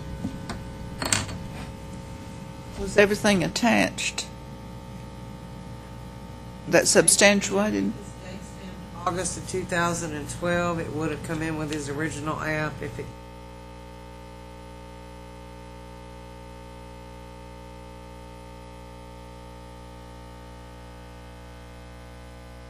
Y'all hear me? Okay.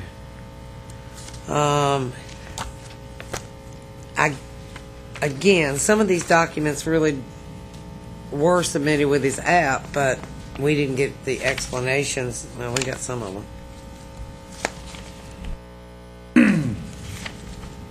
And I didn't, wasn't aware what's your name, ma'am? Miss Vest was saying about those charges that she opened up with on those the TBI police report that I sent to them. All of that stuff is dismissed. It was thrown out of court because I was walking through, and at that time it was like 2.5 decades ago when this happened. I'm 43. I was like 20, I think, then. But anyway, what they used to do, and I'm from. In Chattanooga, we's from the ghetto, what you call the projects, and at certain times of the day, the drug enforcement would come in and bum rush, which is what they call the neighborhoods, and anybody walking through, you know, I mean, what the intention is not to harass the people, but to weed out the drug dealers and stuff like that. And so what happened was they stopped me. I was walking through on my way to Central Avenue, and the officer stopped me. He said, stop. I stopped. And on the thing there, it says it had a gambling device. When he stopped me, I was standing on what they call a spade, a card.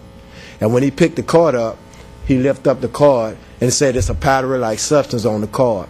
So we went to the court. When they did all of the things with the court, and that's why they threw that stuff out of there, because they said, I stopped. When I told the judge, I said, when he told me to stop, I stopped. He said, put your hands on the car. I put my hands on the car. He searched me, and whatever he did after that, I did not move, you know. And so that's when he picked that card up off of the floor, off of the ground anyway, away from up under my foot, and said it was a gambling device. And he took it, and that's when he took me up into the thing, and it was all dismissed. And this is what Ms. Vest was talking about. And I thought I needed to explain that to the court.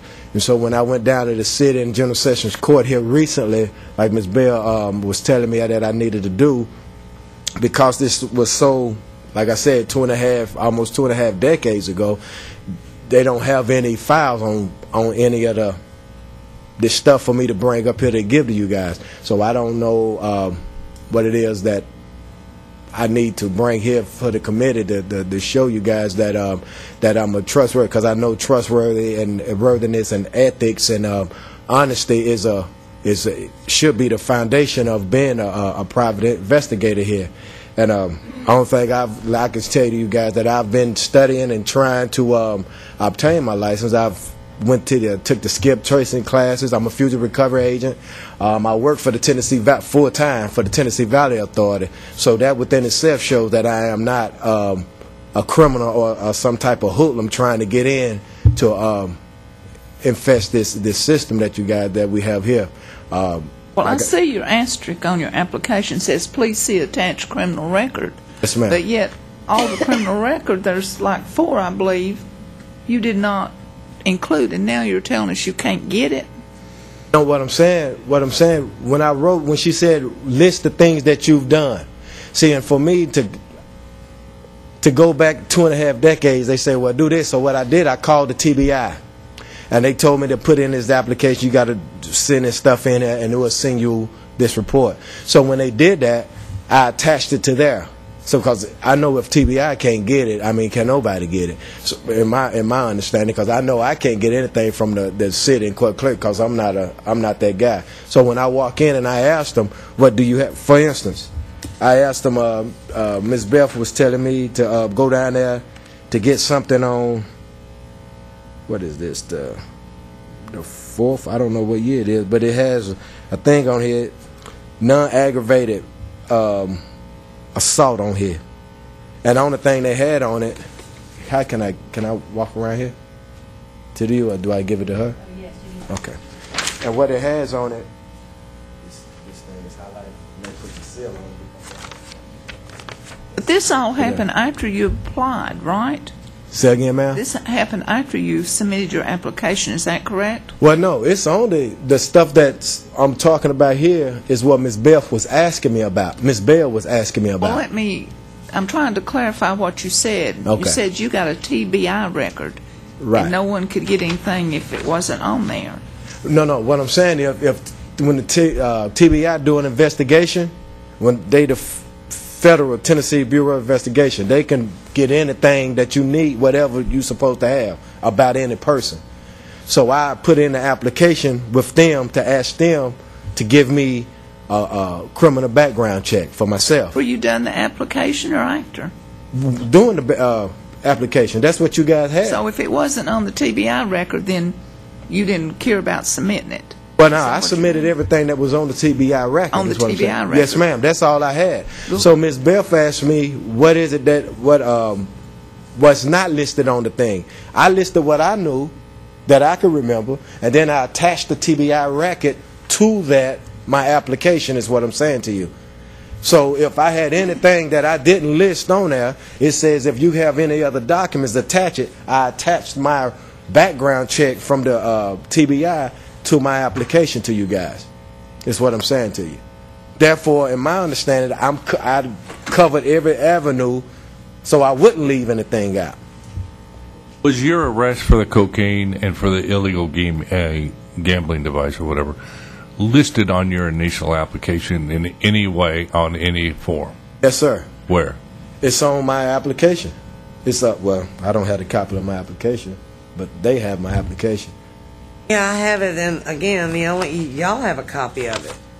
That's why I'm asking. There's a little star that says please see attached, and I think we did get 2 documents with his application, but they didn't refer to a charge specifically. I have one that says suspended after 1 year to do 15 days, but there's no way we could associate that with that could have been the How assault do we know charge. that you were arrested for a cocaine charge if it's not included in your initial application?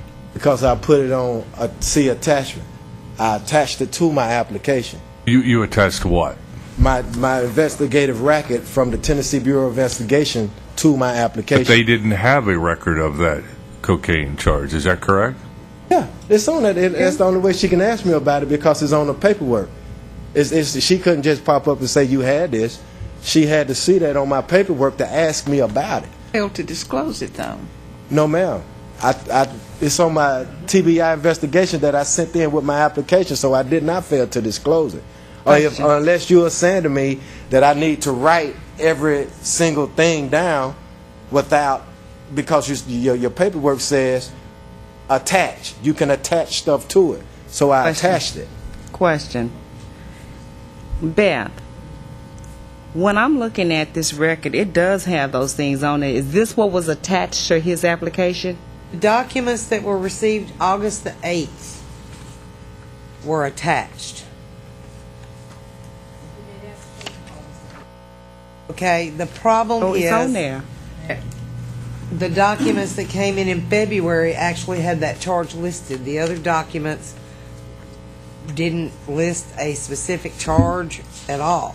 But we got the one that did list it on February the 20th. It's a very similar document. I can't tell when it came in because it don't have a date on mine. When it They're came all in. at the bottom of the page. They're all date stamped. I don't have it. I promise I don't. If it's there, I don't see it. Well, on 9 of 37, the application processor shows that there's about 4 that were failed to be disclosed. If you scroll over to these documents that look like a little chart, they're date stamped August the 8th, 2012 at the bottom of the page. Now, that one listed the assault charge that he disclosed, and the next one that came in February listed the cocaine charge, narcotics use. And the one that came in August just had suspended after 1 year. There was no way to correlate that to any charge. It didn't list the charge. Well, on this document it says Regulatory Board System Application Processor. Is that where the processor logged in the... No, they're date stamped. You're going to have to go further over in his file to Well, get. I've looked at that, but I'm This trying to came see in what with this the application application, but he processor... listed it. There's like It's just 4 part of that our says- database. Okay, it says failed to disclose. That's something that we entered in there, Right. in the note field. Exactly. When we looked at this, and then we looked at the documents. Okay, let's clear this up just a little bit. Beth, you've got his file there. Would you please go to the TBI report? Yes. What is the date? We cannot see the date that it came in. Oh. I don't think we have a... Wait a minute. It may be... That's yours. Wait a minute. At page 10, Again, the first 3 or 4 pages usually are no information in there.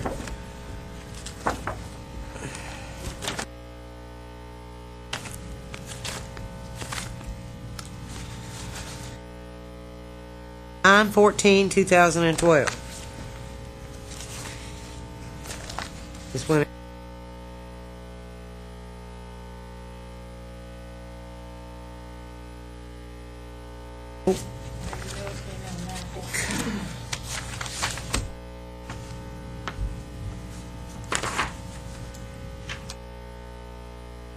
pages 9 and 10 of the records that we have were dated up at the top 10/18/12.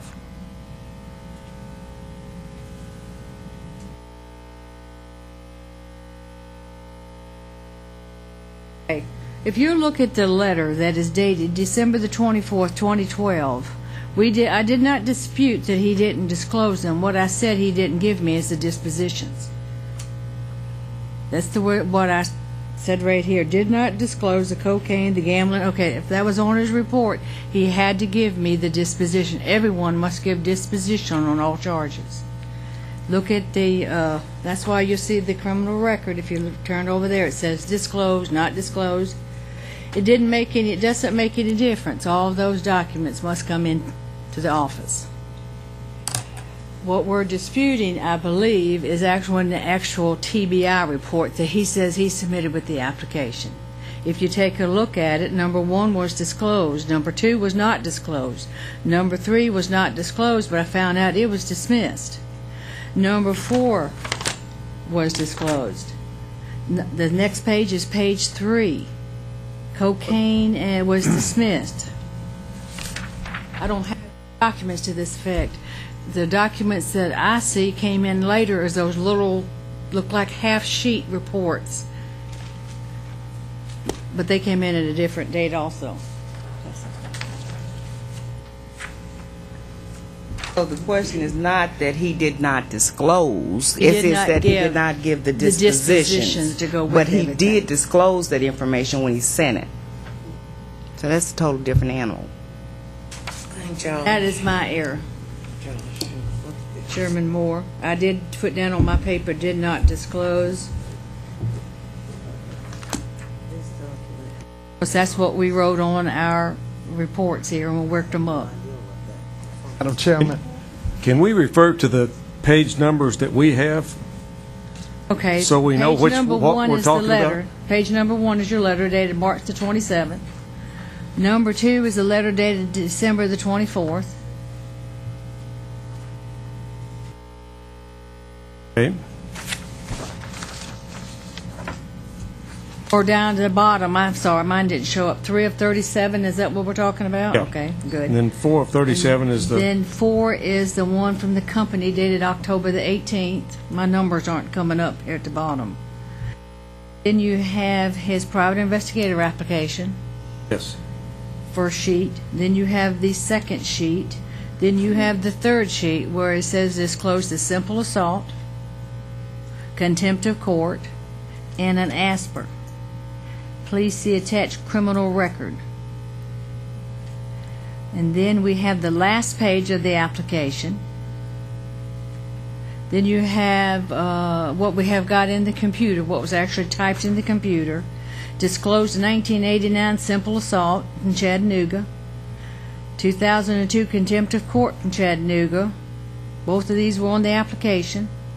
Failed to disclose the cocaine possession in Chattanooga.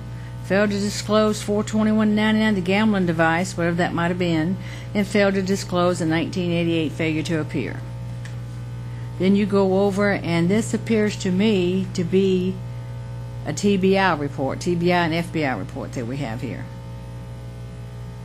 We have a bad habit of writing on the actual documents. It's my handwriting.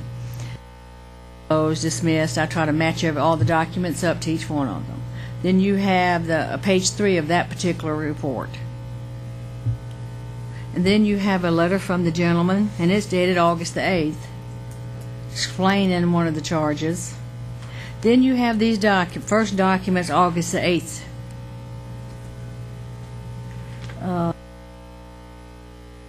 Alt 9, which I believe is what he's given me here from the city of Chattanooga, the aggravated assault, $50, 60 days suspended upon 15-day public works. That document's supposed to will represent. Then the next document is cocaine possession, narcotics, cocaine possession of use, extension of time to pay. Now this is why I'm going to have to ask the gentleman, were you actually found guilty and then after you've paid everything in a year past, they dismissed it? Dismissed? No, ma'am. It was dismissed. Oh, okay. It was dismissed altogether because I had no cocaine, I had no drug, no gambling device. Like I said, that was just when back then. I don't know what they do now, but back then, the drug enforcement agents, when they go and bum rush those projects, that's what they do, and everything else, I guess, had to be sorted out.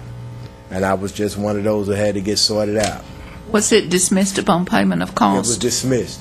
Upon payment of cost? I don't know if it was a cost on it. I don't. Did you pay any cost? I don't know. That's what I'm giving. She reading it off a document. Like I said, it was 25 years ago. Okay. I don't know. Look at the so look at the document, and the half sheet document that we're talking about, and it says conviction date 7/13. Is that 1989? I think is what it says. And then there is a balance, and that's where I got kind of confused because all through here it says payment, payment, payment. There was an extension of time to pay, looks like.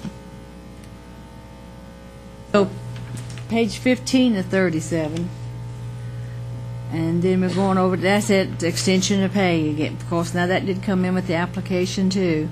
And then we have another letter from the gentleman concerning the contempt of court, which I believe is child support.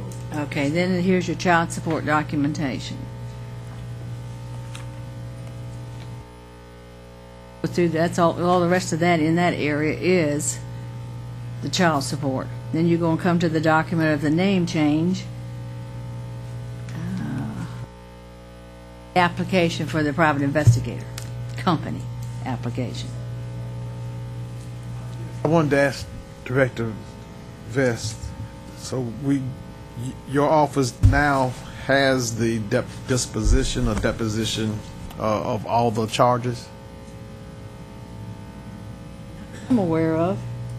We've got the disposition on the cocaine and gambling. Okay. But it's showing in our records, the records from Chattanooga say that this is the guy from the Chattanooga City Court, Chris Fryer, stamped the seal on it on the 19th of February, faxed to Mark Amick, and there's a note on there in his handwriting that this is a misdemeanor conviction in Chattanooga City Court. That came in after the application. And then the next document we have, there's no way to associate it with a charge. So we didn't know what charge it was for. Called and told me that I needed to get those documents, and I didn't understand. I don't know anything about disposition, so while I was talking to him on the telephone, I let him talk to Mr. Fryer, and he was telling Mr. Fryer what he needed, and that's why he wrote whatever he wrote to that, because he faxed that straight to Mr. Amick. I didn't send that to you guys. That came straight from the court. I mean, again, we've got two documents that came in August of 2012 that we can't really associate with a charge, and if that was his, it just wasn't clear what charge. Without him listing it on the application, we have no idea what it refers to. It doesn't have a charge listed on it. It just says suspended and extension of time to pay.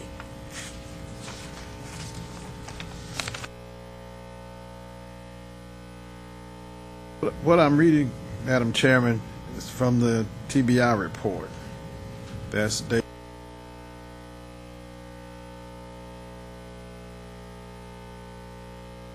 There's a conviction date of July 13th, 1989.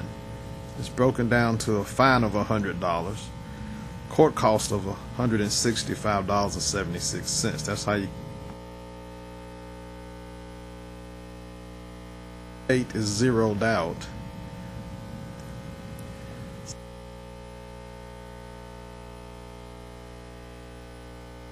He must have pled guilty to receive a fine.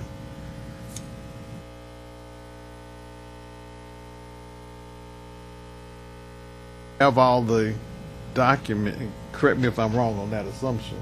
This is how I'm reading this. It's a little iPad versus pieces of paper.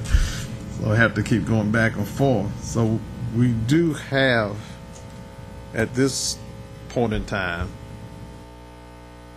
what happened in every case. It obviously has not come in a timely manner, but I do understand trying to get records back to 1989. Everything is. You're saying here it is a misdemeanor conviction. Right. I mean, as far as getting all these documents in a timely manner. I do sympathize with the gentleman on that.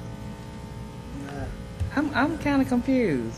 He got all his information in. He just didn't get the disposition of it. That's what I'm talking about. He got the information in time. Yeah. He just didn't have the disposition because he's thinking like just about everybody in the population. Once you go through TBI and they give you that list, that's it. If you go through the FBI and they give you that list, that's it. A lot of people are lay people in reading criminal reports, even if it's their own. That's just like I can't go and read a doctor's chart and know exactly what they're talking about because I don't do that every day. And if you don't read criminal reports every day, you don't know consumer reports, your credit reporting. A lot of people can't even read their own credit report.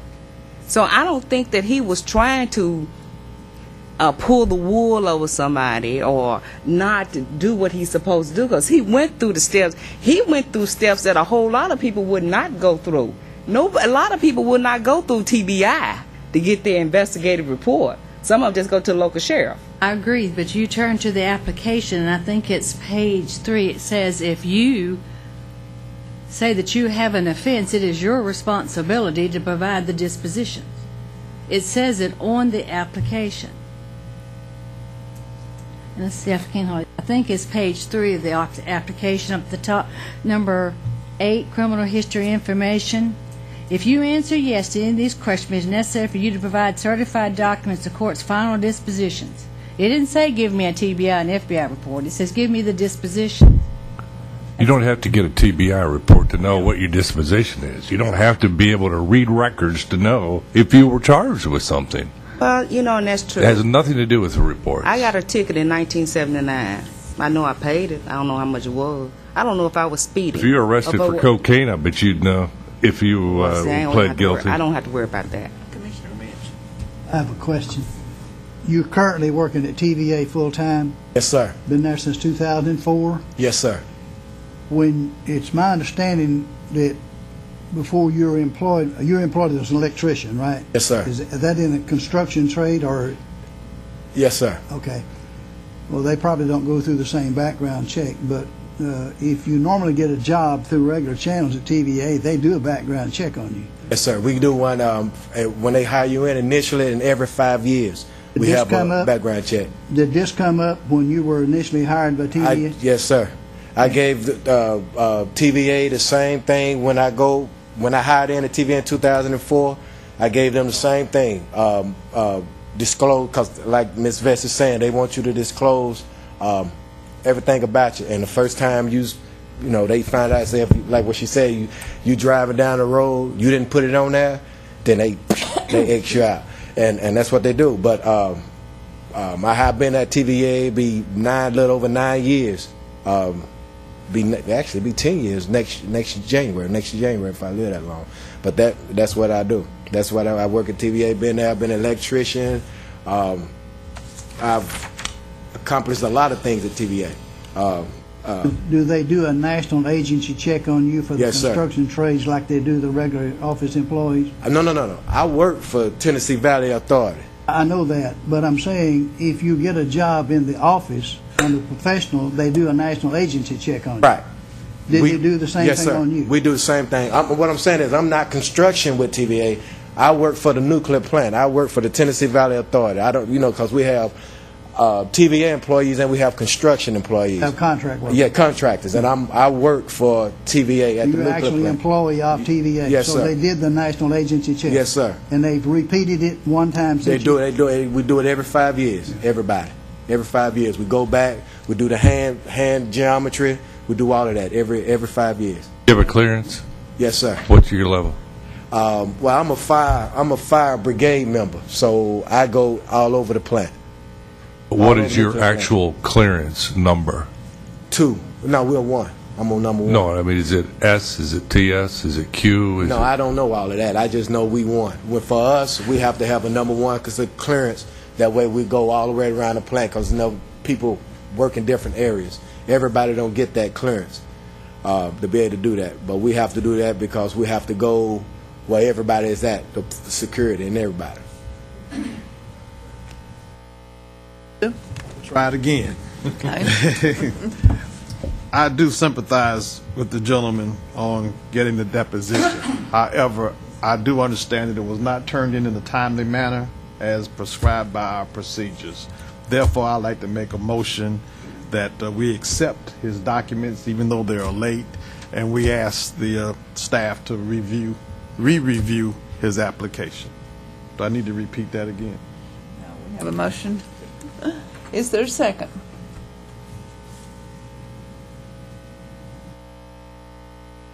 Second to Commissioner Russo's motion. I second. Second by Commissioner Moore. Any discussion? I have a question, Madam Chairman. If in fact we concur with Commissioner Allen's motion, then it would be under review for the director and or her staff to re-evaluate everything, and then is it going to come back up in front of us again, or up and vote yes on his motion? Will that mean that he would automatically? My intent for him. Oh, Go ahead and restate your motion. I Let believe me it'd be clear. restate. I move that we ask the staff to review his application with the additional documents that have been submitted to Ms. Vest for staff's review. Commissioner Russo, yes, sir, if that's how the commission votes. You're only given, and I think we've missed this part, you're only given a certain length of time to appeal. Oh, I'm sorry, you're right. Has that? He was out of the country to appeal. Okay. So he's missed the I understand appeal? what you're saying. Yeah. You want me to go back He's and missed the open time up the period. application Yeah, okay. and review it again. Okay. If he had not come before the board today, he could reapply anyway because he's past that 6 months that he's required to wait. But so I just want to make sure I know what I'm doing. You want me to? I wasn't aware that he had missed that time period. That's what I was trying to say. He was Yeah. out of the country at the time, and he was not able to, for whatever reason, to ask for an appeal.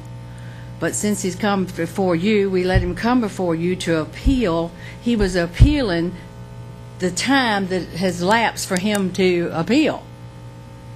I was If that trying to makes mediate sense. it, but that throws something in the loop there. But we'll do whatever the commission determines we need to do for this applicant. Commissioner Rich has withdraw a my question. motion. Okay. On the record. So you were out of the country at this time. How long were you out of the country? In Africa for 30 days. 30 days. Yes, sir. On TVA business or just vacation? Oh, sir, on my own business in Ghana. If we deny this today, then he's entitled to reapply, supply all the documents that should have come in to start with, and the net effect is, now that you've got all the documentation, if he reapplies and provides everything that was missing the first time, is it my understanding the staff would be satisfied with that?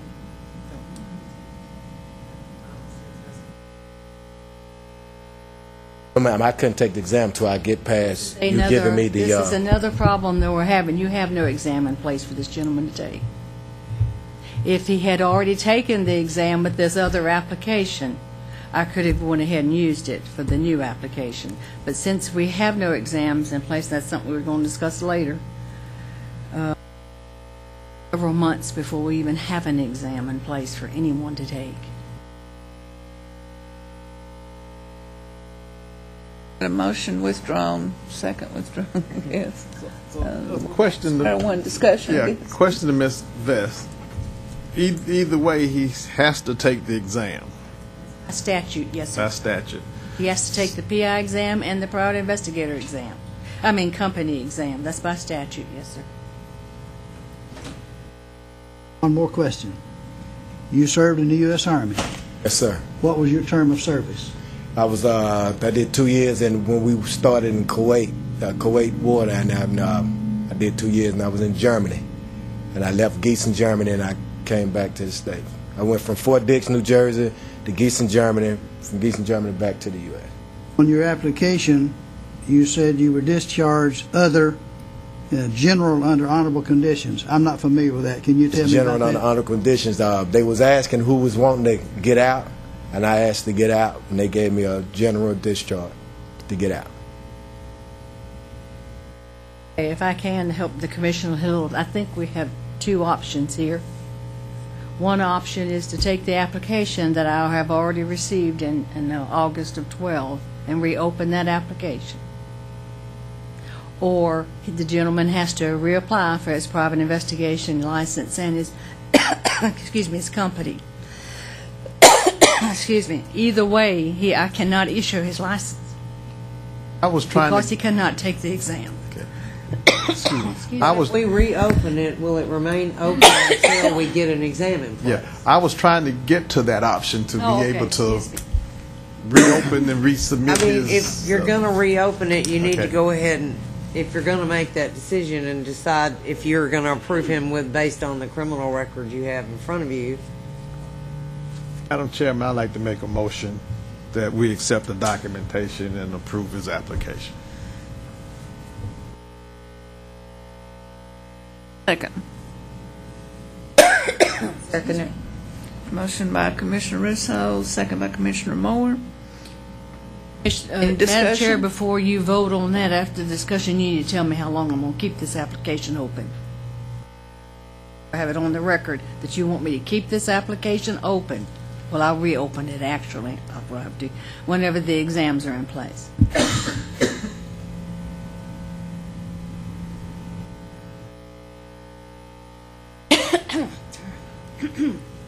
Question. If in fact you're notified, the application is reopened and you're notified, or maybe I should adjust the chair instead of him, then can we find out when he would try to set up and take the test once the test process is in place? Is he going to do that immediately, or is he going to wait another 6 months to take the test, or what is his plans on that is my question. I would take it immediately. She tell me to take it tomorrow, I would take it tomorrow. Not she, but Miss Bates tell me to take it tomorrow, I would take it tomorrow. I can just tell you, I'd probably be voting against this proposal only because I feel like if you're ever arrested for cocaine and you are charged with possession of cocaine, you ought to just go ahead and put it on there. Instead of attaching a TBI or FBI report and expecting them to interpret that. Just list it. You're arrested, you got charged, list it on the application. Why would you not, unless you're trying to hide something? And second of all, does TVA know that you were arrested and charged with possession of cocaine? And I wasn't arrested and charged with no cocaine. It was dismissed. I was not arrested and charged with cocaine. It was dismissed. If you have something dismissed, you have to have a charge. If you go into the court, what the court will happen is if you go up into the court, the police officer say, you did this right here. I say, no. They say, you sign this right here and you come to court. I go to court, I present my evidence just like we did here today, and the judge said, case dismissed. I wasn't charged. The only thing is, if I was not what you say convicted, the officer said this, and the judge looked at the evidence and said, this is what happened. He said, the officer said, yes, sir. I say, yes, sir. And the judge said, case dismissed. So you put your hands on the car. What happened after that on this particular night? When you put your hands on the car, you do what the police tell you to do. Okay, then what happened? They took me to the city jail. What'd they do there? What you mean, what did they do? At the city jail. They made me call a bondsman and get out of jail. Where'd you go? Did they put you in a cell? No, the whole jail is a cell. Yeah. But they fingerprint? Yeah, you got to get. They take your picture. That's the process. You were arrested. Okay. That's an arrest. Right. And you were charged. But the thing is, I'm not a convicted felon. That's not my point. You were arrested and you were charged. The charges were dismissed. Okay, You're arguing with me, telling me that you weren't arrested or charged. You were. Trust me. Okay. Okay. That goes on the application. Well, were you ever arrested or charged with anything? You put it down. Again, does TVA know that you were arrested and charged? Everything about me. Do they know that you were Yes, arrested sir. and TVA charged? knows So everything let me about get me. this right. You told them, you listed it on your application? Yes, sir. TVA knows everything about But me. not to this commission. What you mean? I don't understand. You didn't list it on our application, but you notified TVA. They said it was a powdery-like substance. That's not the point. The point is charged or Because arrested. the officer says he has a powdery-like substance. What's a talcum powder is a powdery-like substance. Baby powder is a powdery-like substance. Beth, I call for the question. I have a question for Beth. On page 10 and 11 that's on here, how do we get that information?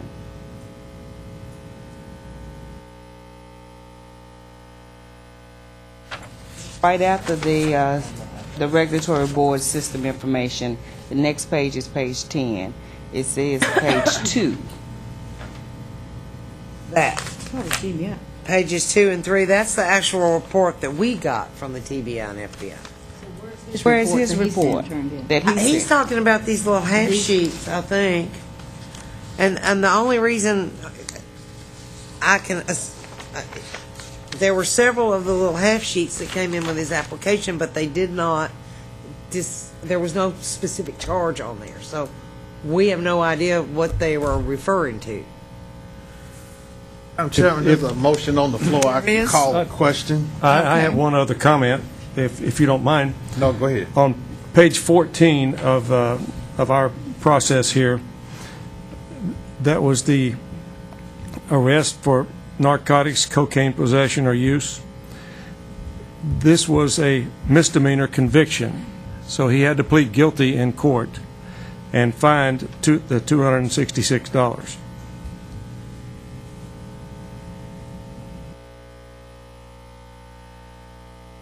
That was one of my concerns in the beginning. Was one document Pointed says out also. dismissed, and one says has this on it. But if you look in the plea date, nothing's in there. Conviction date, but it doesn't say anything else about guilty or not guilty. Plus, this was written on a traffic citation, and I do understand the confusion there, and that's why I made the motion that I did. That now that we have all the depositions on these documents, that they go back to the have to re-review and keep it open until we make a decision. Motion did not direct as executive director ask us as to when, how long she would keep it open and so forth. The reason why I didn't do that, I guess we have to make another motion because we don't have a test for him to take, so we have to address that issue before we tell her. Y'all haven't voted on the motion yet. No, we've not. And I would ask before you do that as well, so I don't have to bring it back for the commission. You need to look at his, make sure he qualifies with his education and experience.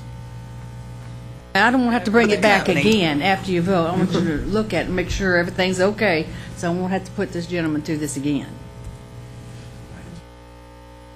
Let's do this in stages because we got about 2 or 3 different stages. Let's call for the question here on the motion. Let's do this one first. Because if this doesn't pass, there's no need to do anything else. Exactly. All for the vote. Okay. All in favor? Aye. Oppose? No. Aye. Let's do a roll call. Let me make All sure. right, the what we're motion you're voting voting on right now is to reopen and approve the applications, right? based on the information you have in hand now. Right. Is that, okay, that's what we're voting on. That's what you're voting on, but I couldn't tell who voted what. So. I couldn't either, so we need a call. I want to clarify what we're voting on. All we're voting on is for you to take another look at it and... No. You're voting to reopen his applications and approve whatever is there except for based on his criminal record. And another motion will be necessary to decide how long to leave the applications if this motion passes. And his company qualification of education. So that's a whole nother thing. That's Okay. the next step. 2 more there. Well, right now you're voting on to reopen and approve his criminal history on both applications. All right, we're on a roll call. Walt Valentine? No. Pardon me. Dr. Rich? No. Minnie Lane? No. Kendall Schul? No. Alan Russo? Yes. Larry Flair? No. Audrey Moore? Yes. How many is that, man? 2 yeses and 5 noes.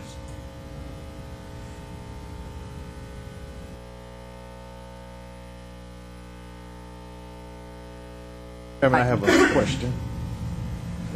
Okay, the gentleman is eligible to reapply since the time period has passed for this application. And 1 day, yes, sir. yes, and sir, I would suggest when you if you decide to reapply, all of these documents be submitted with your application. So do I need to go through all this again, or Yes, sir. You need give to him my read. documents? Yes, sir. She's gonna give him my documents, or get them again? Oh, okay. We need to real. Can I ask a question? Sure. Okay, based on the criminal record you already have, do we need to bring his file back if he does reapply and there's no change? Division of staff, because this application is over with.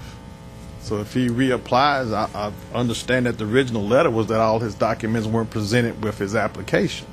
So if he applies from scratch with all of his documentation, that's up to staff to make a determination.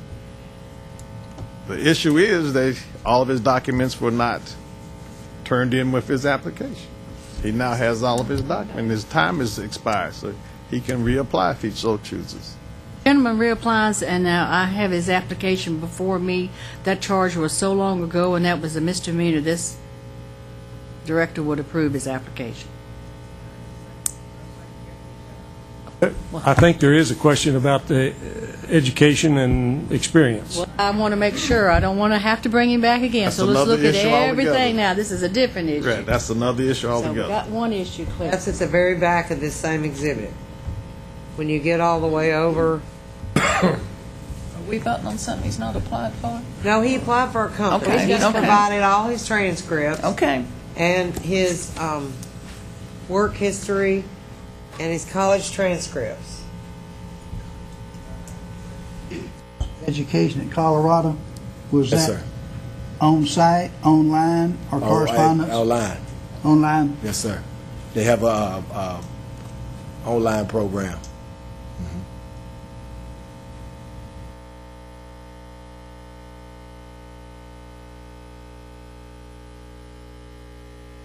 Other than the lack of the issue with the criminal background, what was the recommendation of staff on his company application?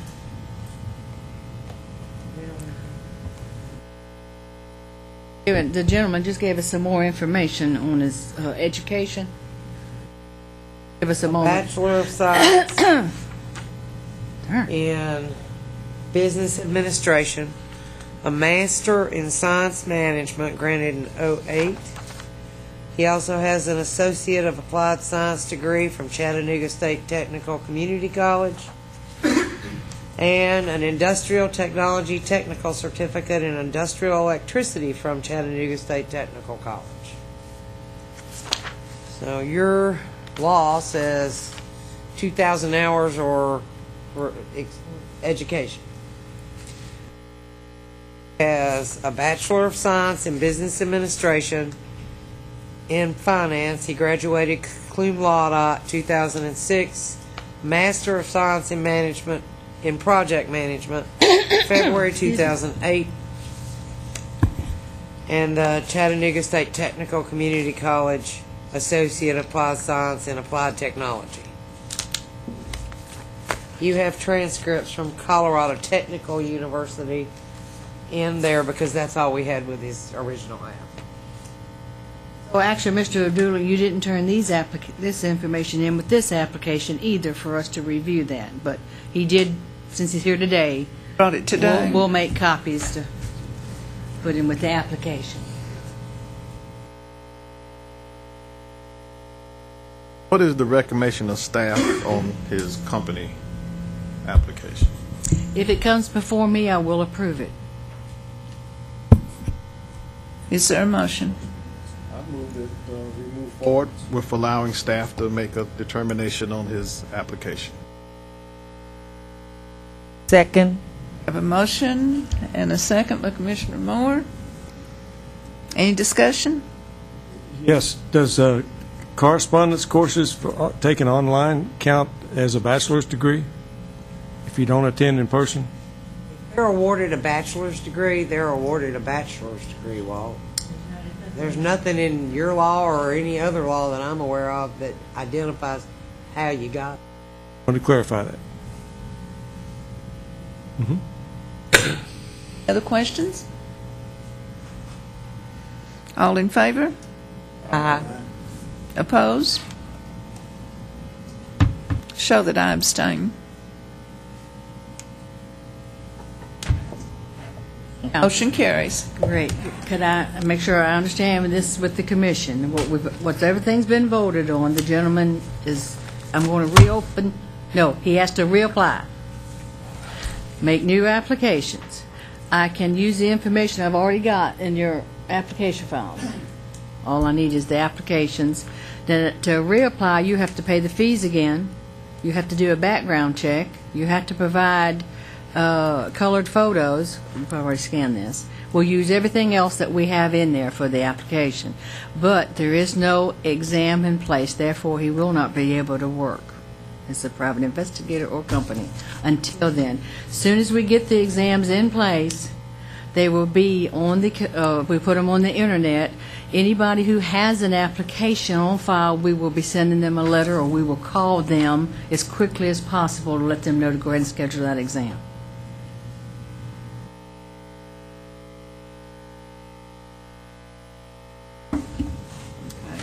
Well, good luck to you. $135 again. Okay.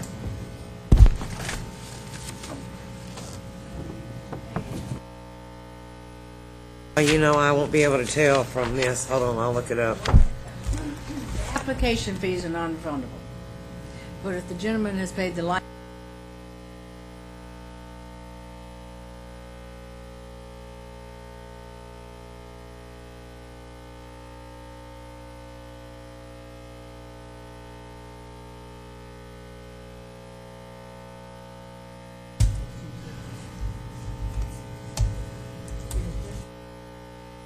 All right, he paid the $100 license fee on the PI, so he'll only need to pay $150 on that.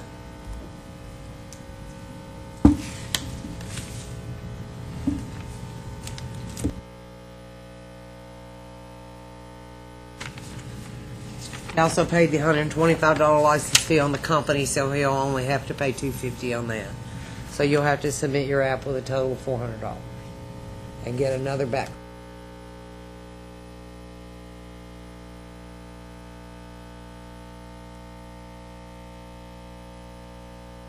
Now, are these our copies of this, or do you Yes, want to ma'am. take these back and You keep- resubmit these with your... I mean, if we're going to use everything that's in his application that we have now. So I want to Your report. Okay, and we have everything else here. Okay. Okay. have the color photos and what else? The fees. And the fees. Or you write everything on your application. We already have the document. Okay. Good luck to you, sir. Take care. Thanks. I believe next on the agenda, we've got the legal report, and I'll turn this item over to Josh Madam Kilgore. Chair, we're going to break for lunch. We are? We're going to go straight through, do the legal report, and then go to lunch. How are we going to do this? Huh? Everybody up here like to keep going, maybe? Want to keep going? Okay. Got 3 matters on the legal report. This is Josh Kilgore, our Assistant General Counsel, and he'll handle it. Thank you, Madam Chair. This is the legal report dated April 19th, 2013. I think it should be noted for the record that any consent orders that are authorized by the Commission, should the respondent choose not to sign and pay said consent order, will go to a formal hearing. And the first case is number 2013-004831 and case number 2013-004832. The complaint alleges that respondent is acting as a private investigation company and a private investigator without being duly licensed by the Commission. Respondent's website states that the company is not a private investigator company. Respondent advertises that he uses his background in law enforcement to consult attorneys on their cases.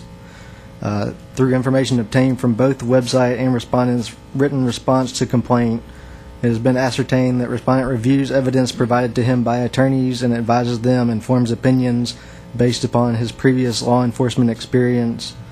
There is no evidence of respondent gathering any of the evidence himself. My recommendation is close the matter against respondent for lack of probable cause for discipline. Is there a motion? I move we accept council's recommendation. Second. Motion by Commissioner Rich, second by Commissioner Russo. Any discussion? All in favor? Aye. Opposed? Motion carries to close the matter against the respondent for lack of probable cause for discipline. Case number 2, 2013-007351. complaint alleges that complainant's employment prospects were damaged when her father-in-law allegedly hired respondent PI company to review various employment applications complainant had submitted to different potential employers to determine if she was checking the box to have Sundays off due to her religious beliefs.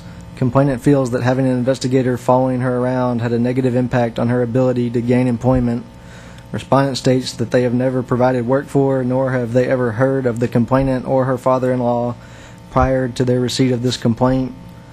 No evidence has been provided to show any wrongdoing under the Private Investigators Act, nor has any evidence been found or brought forward to show that respondent company was involved whatsoever. My recommendation is close the matter against respondent private investigation company for lack of probable cause for discipline. Motion. So move. Motion by Commissioner Russo. Second. Second by Commissioner Moore. Any discussion? All in favor? Aye. Oppose? Motion carries to close the matter against the respondent private investigators company for lack of probable cause for discipline.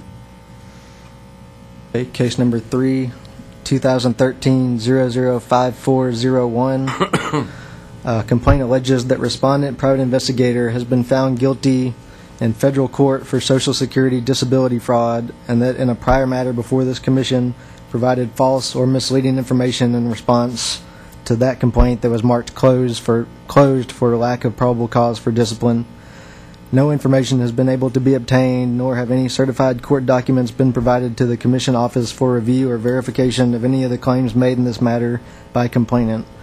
Further, as this licensee is now in expired status and the complaint mailed to the address on file via certified mail was returned unclaimed, there is nothing to support the claim and no license to discipline. Recommendation, close the matter against respondent private investigator for lack of probable cause for discipline, but flag the licensee's file due to the nature of the allegations in the case in case of reapplication or renewal. Is there a motion? Motion by Commissioner Moore. Is there a second? Second. Second by Commissioner Valentine. Any discussion? All in favor?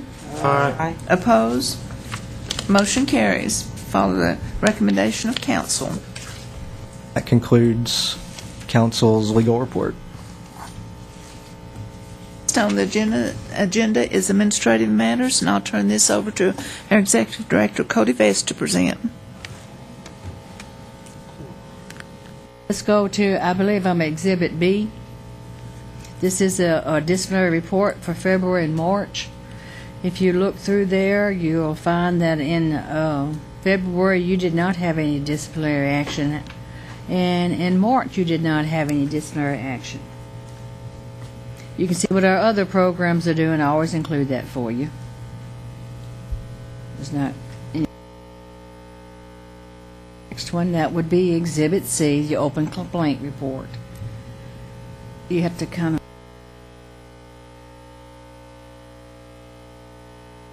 Well, anyway, I think I can read it.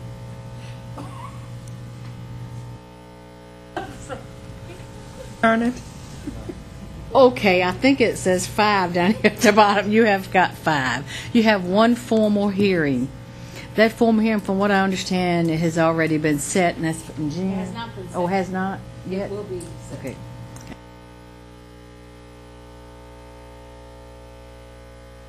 Have on there one formal hearing authorized.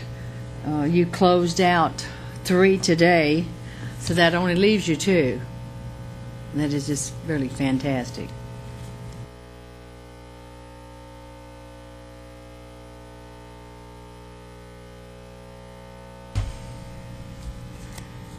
Have your monthly report, which is going to be Exhibit D.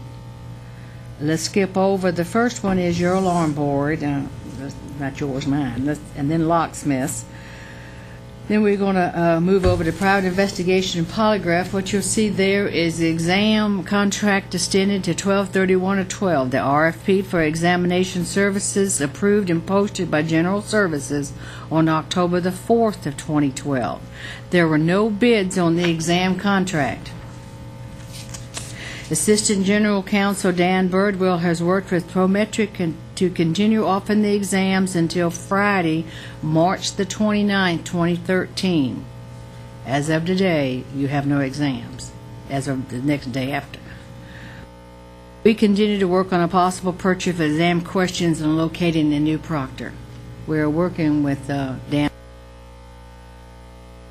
Metric, PSI, and anyone else. We're trying to get another RFP out. We're also trying to buy the questions, so if we have to, we're going to proctor it ourselves until we can get it established. Just wanted to get. Other than that, this is the same report that I give you every month, and the next month's going to say the same thing on your profession there, about how many applications we get in, how many renewals. I've been sending these to you guys every month, hadn't I? Okay. It's because there's a lot to read right here at the meeting, and you might have questions on them or whatever. Right? That's going to include my part of that, unless you have any questions for me. I have on here, Go to the next one here, but I mean, that includes right. my reports. Now we're going to go to Exhibit E with this Rutledge Investigations, Tanner Allen Rutledge. If you look at that one, it's Exhibit E.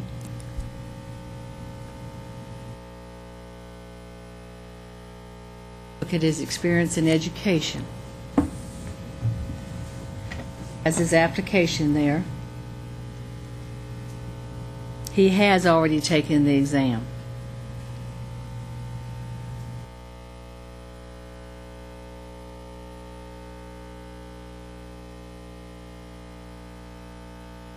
Some of this, when we get this education and experience, it gets kind of difficult. Have some, but so many hours with this person, so many hours with that person.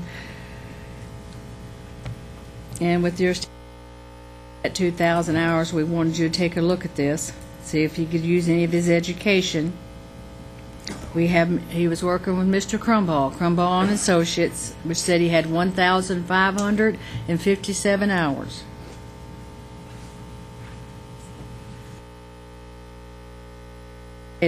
Hours, so I take it was.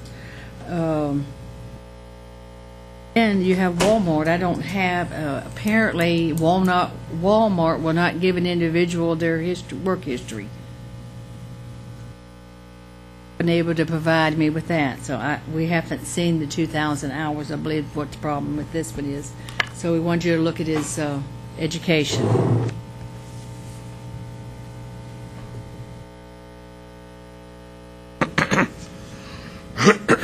Excuse me.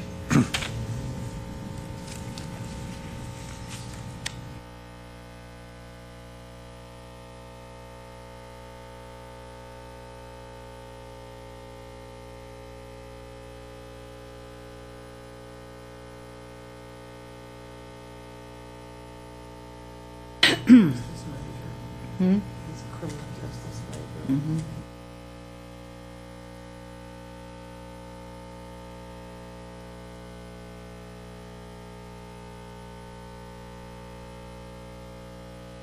Graduated yet?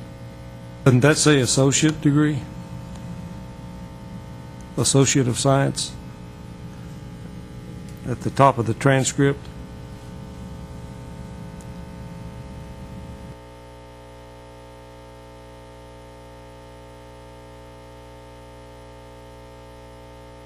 That's the program he's in. He hadn't completed it. Finished it yet. The total semester hours, oops. You see it on there? I don't see that one.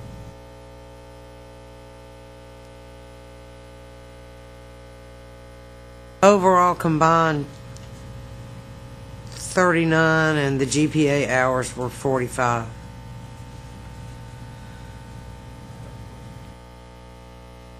I have a reciprocal agreement with the state of Georgia. I see he has a PI. Don't we have that for Georgia? It's a license recognition. He can't Yeah. accept cases here. He could come here on a case that originated there. Yeah, like 15 days, a couple times a year. But I between his work experience and he's kind of got a combination.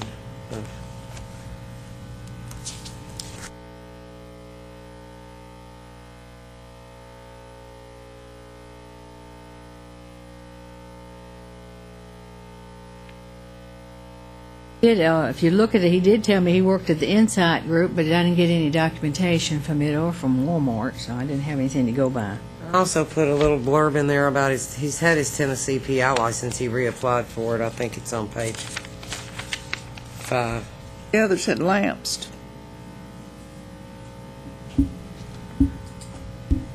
I understand, Madam Chairman, he has had a Tennessee license before? He has one now.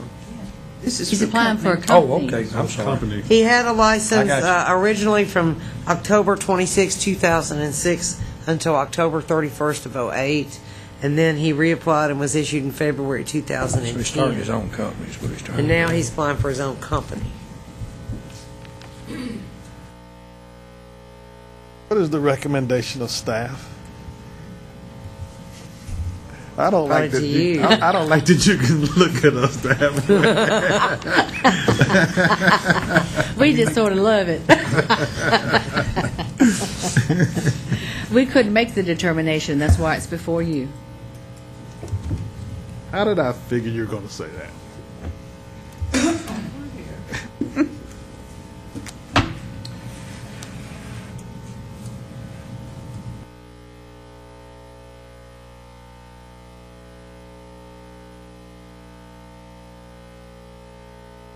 Can't verify hours, but he does have the documentation, and we kind of sort of have an agreement with Georgia, and he has been and he is presently licensed as a PI in Tennessee.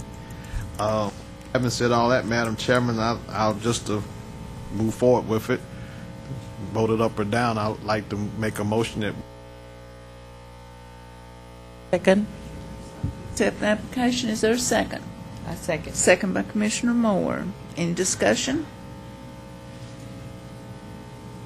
I have a question on this Walmart. They will not give, due to their policy, a letter of verification for the 3 years plus. What about his W-2s or 1099s? Or? I put he needs to provide them if you determine that. Tell me he could not get that. Walmart, that's their policy. They don't give that information. We get that a lot with alarms. Companies will send us letters that says they worked here and they won't even give us their job title. That's all they'll send you. The individual has W-2s. Yes, ma'am. I would That think. he filed with the IRS. Well, just to show that he worked there. Of course, we're going to But I have to get think his that job title, Walmart will too. verify that he works there and give you a job title. In his letter, he said he couldn't get anything. Isn't that what the letter? I mean, it's in the packet.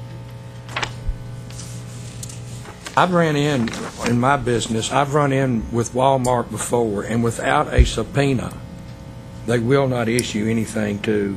Now, I'm not real sure about the private individual, if he or she requested it. Exactly. But I do know that if you go to Walmart to try to verify employment or something of that nature, they require either a summons or some sort of subpoena. I would, too. Well, with what is it, Mr. Crumball's company, Crumball and Associates, at 1,575 hours, he only needs a little less than 500, 400 something less, and he's getting ready to graduate with the criminal justice. The combination of both. Yes. Right. Well, we've got a motion on the floor in a second.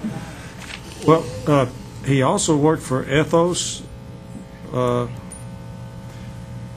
since May of 2011, and I'm as a PI, and Insight from 2010 to 2012, and Guardsmark from 2010. That was as a security guard. That wouldn't count. I mean, I wouldn't use that as experience. Seems like all of those, or those two, should be enough to make 450 hours. However you want to vote, Commissioner. Other discussion? I'll call for a vote. Favor? Aye. Oppose? Motion carries. All right, now the next one we have is the Polygraph intern application review, which is going to be Exhibit F. Well, I just did the wrong book.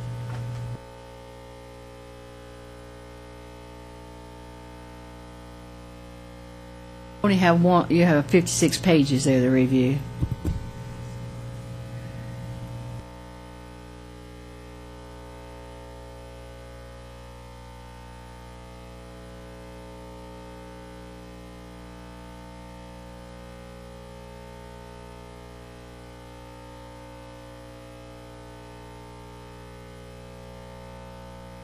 Director, I'm going to defer to Commissioner.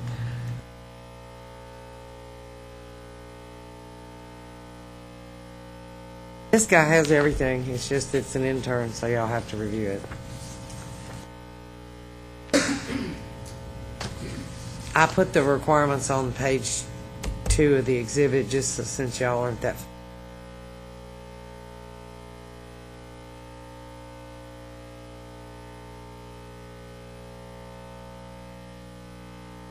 Submitted more training certificates than I think I've ever seen for law enforcement.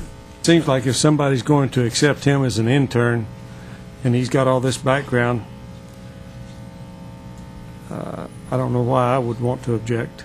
Well, the rule is that he either has to have the college degree or have at least 2 years of college credits and 5 years of experience immediately preceding as a detective or a PI. I don't see anything missing there, but you guys have to approve every intern applicant. So.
Was the only question his education? I'll have to approve every intern applicant. It wouldn't matter if he had a college degree. I have to bring them all to you guys.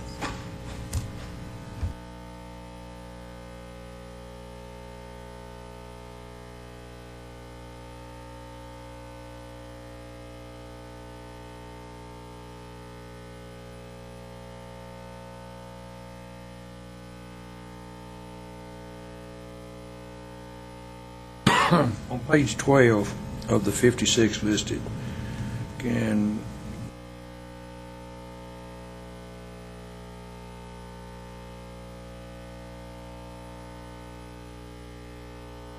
I'm sorry. Can you look on page 12 of that and advise us if that's accredited? Yeah, I've reviewed this thing as well as I can, I think. Number one, the guy who's applying to be his apprentice, Jim Widener, is a great guy, great polygraph examiner, has done this for several people. The school he attended is a great polygraph school. He has the education. there's no reason not to accept his application, I don't think, for an internship. So I move that we accept his application for apprenticeship. A motion by Commissioner Shule. Do I hear a second? Second. Second by Commissioner Rich. Any other discussion? All in favor? Aye. Opposed? Motion carries. All right, Madam Chair, that does conclude my administrative matters. Okay, we now have the education report on the agenda, and I'll ask Beth Smith Bale, our administrative assistant, if she'll handle this item. Oh, God.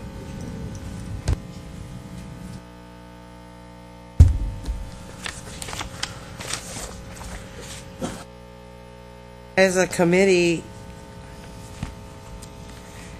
you know, we went over everything this morning except for the information submitted by Mr. Terry Davis. I don't know how I missed that. Wasn't the last one? I sent it out, yeah, Warner. right before. I sent it out separate from,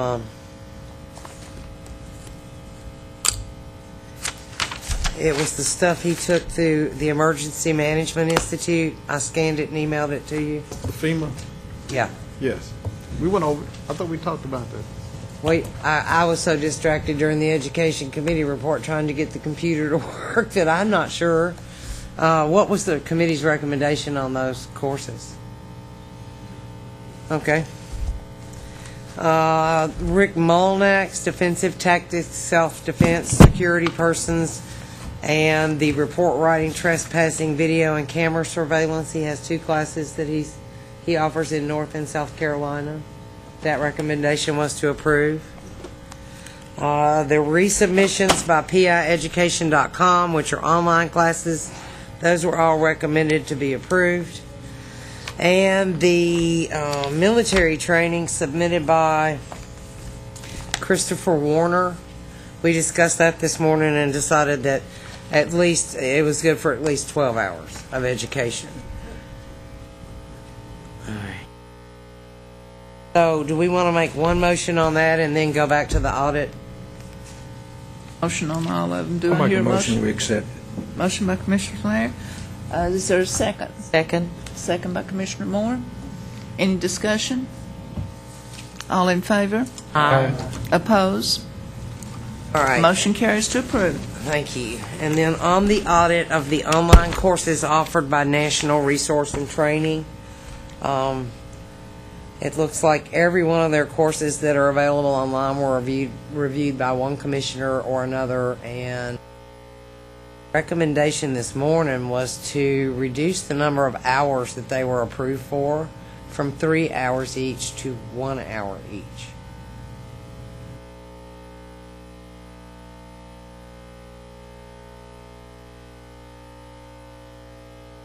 We need that in form of a motion. Do I hear a motion? So move. Motion by Commissioner Russo. Is there a second? Second by Commissioner Flair. Any discussion? Take the same course 3 times and get 3 hours. I don't have a rule that you can't repeat courses.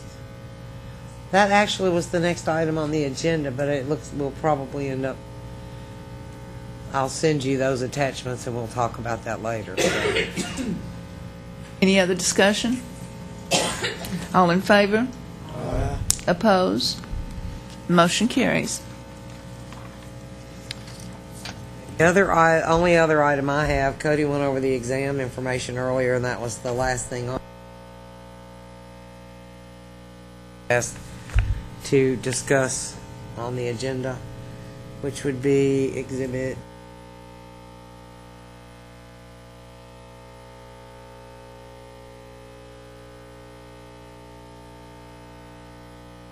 I think you need to send the exhibit. And what about the others?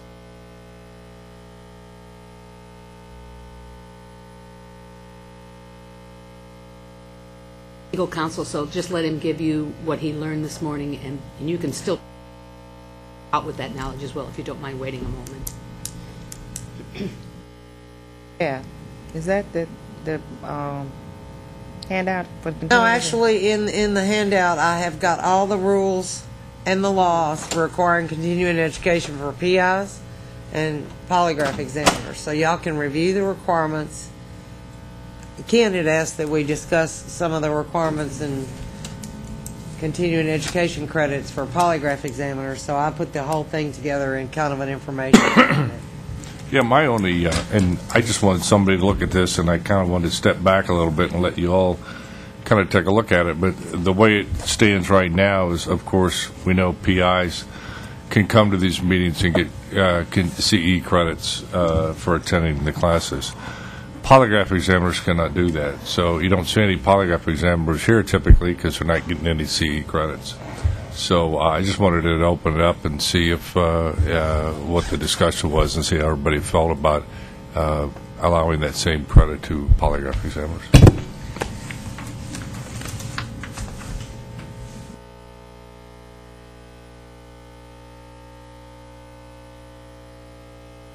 I'll have to send you the electronic exhibit. That's just your list of approved courses. That's not the same information that's on the iPads.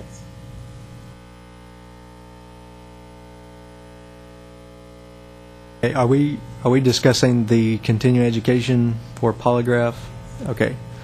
I was speaking with General Counsel about this morning because I believe that if we're giving credit, like in the PIs, if the attendees are getting credit for coming to the meetings, and I know that the commission members also get continuing education credit for the PI side, is that correct? Okay. On as far as the polygraph goes, I think we would have to look into it a little bit further, but I think that you may have authority to do that as long as the attendees who are polygraph licensees are getting credit for attending the meetings. But I don't think that I don't think it can be one or the other. I think if the commission members are the only ones getting credit as far as CE, then I don't think that would be appropriate.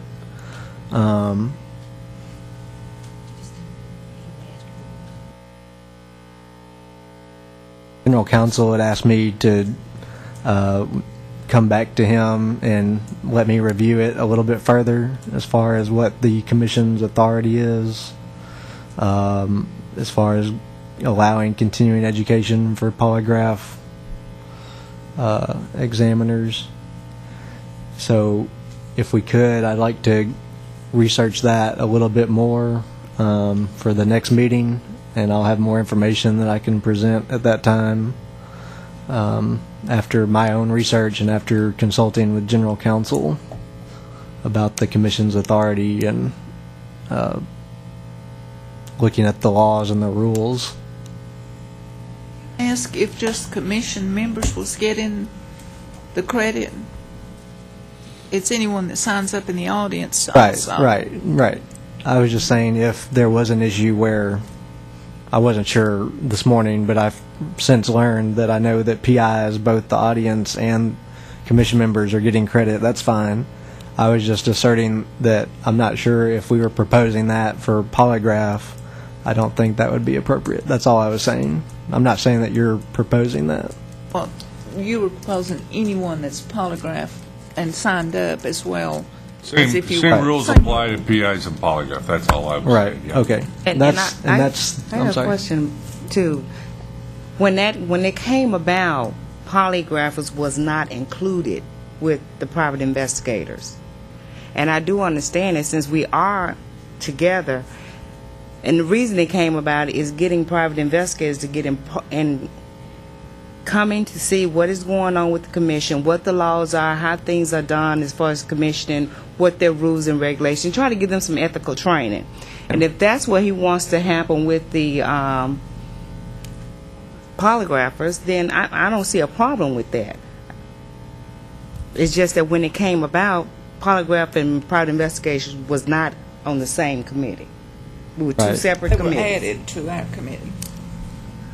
Right. And I'm not sure that I see a problem with it. I just wanted to make sure and verify and go back and research it a little bit further and present something or discuss it further at the next meeting, if that's agreeable to the commission. I think that's a great idea, really. I mean, we don't want to do something up here that we don't check with them first. So I appreciate you doing that, and we want to be, fully in the know about this. So that'd be fine. But I would like to be in a position to vote on this as a commission by our next meeting, if we can do that. Right. Sure. Yes, sir. If we can do it by a vote or a motion. The whole thing came up as you sit on this commission, you get your credits for being here, but yet you're getting per diem to be here. But the whole thing up.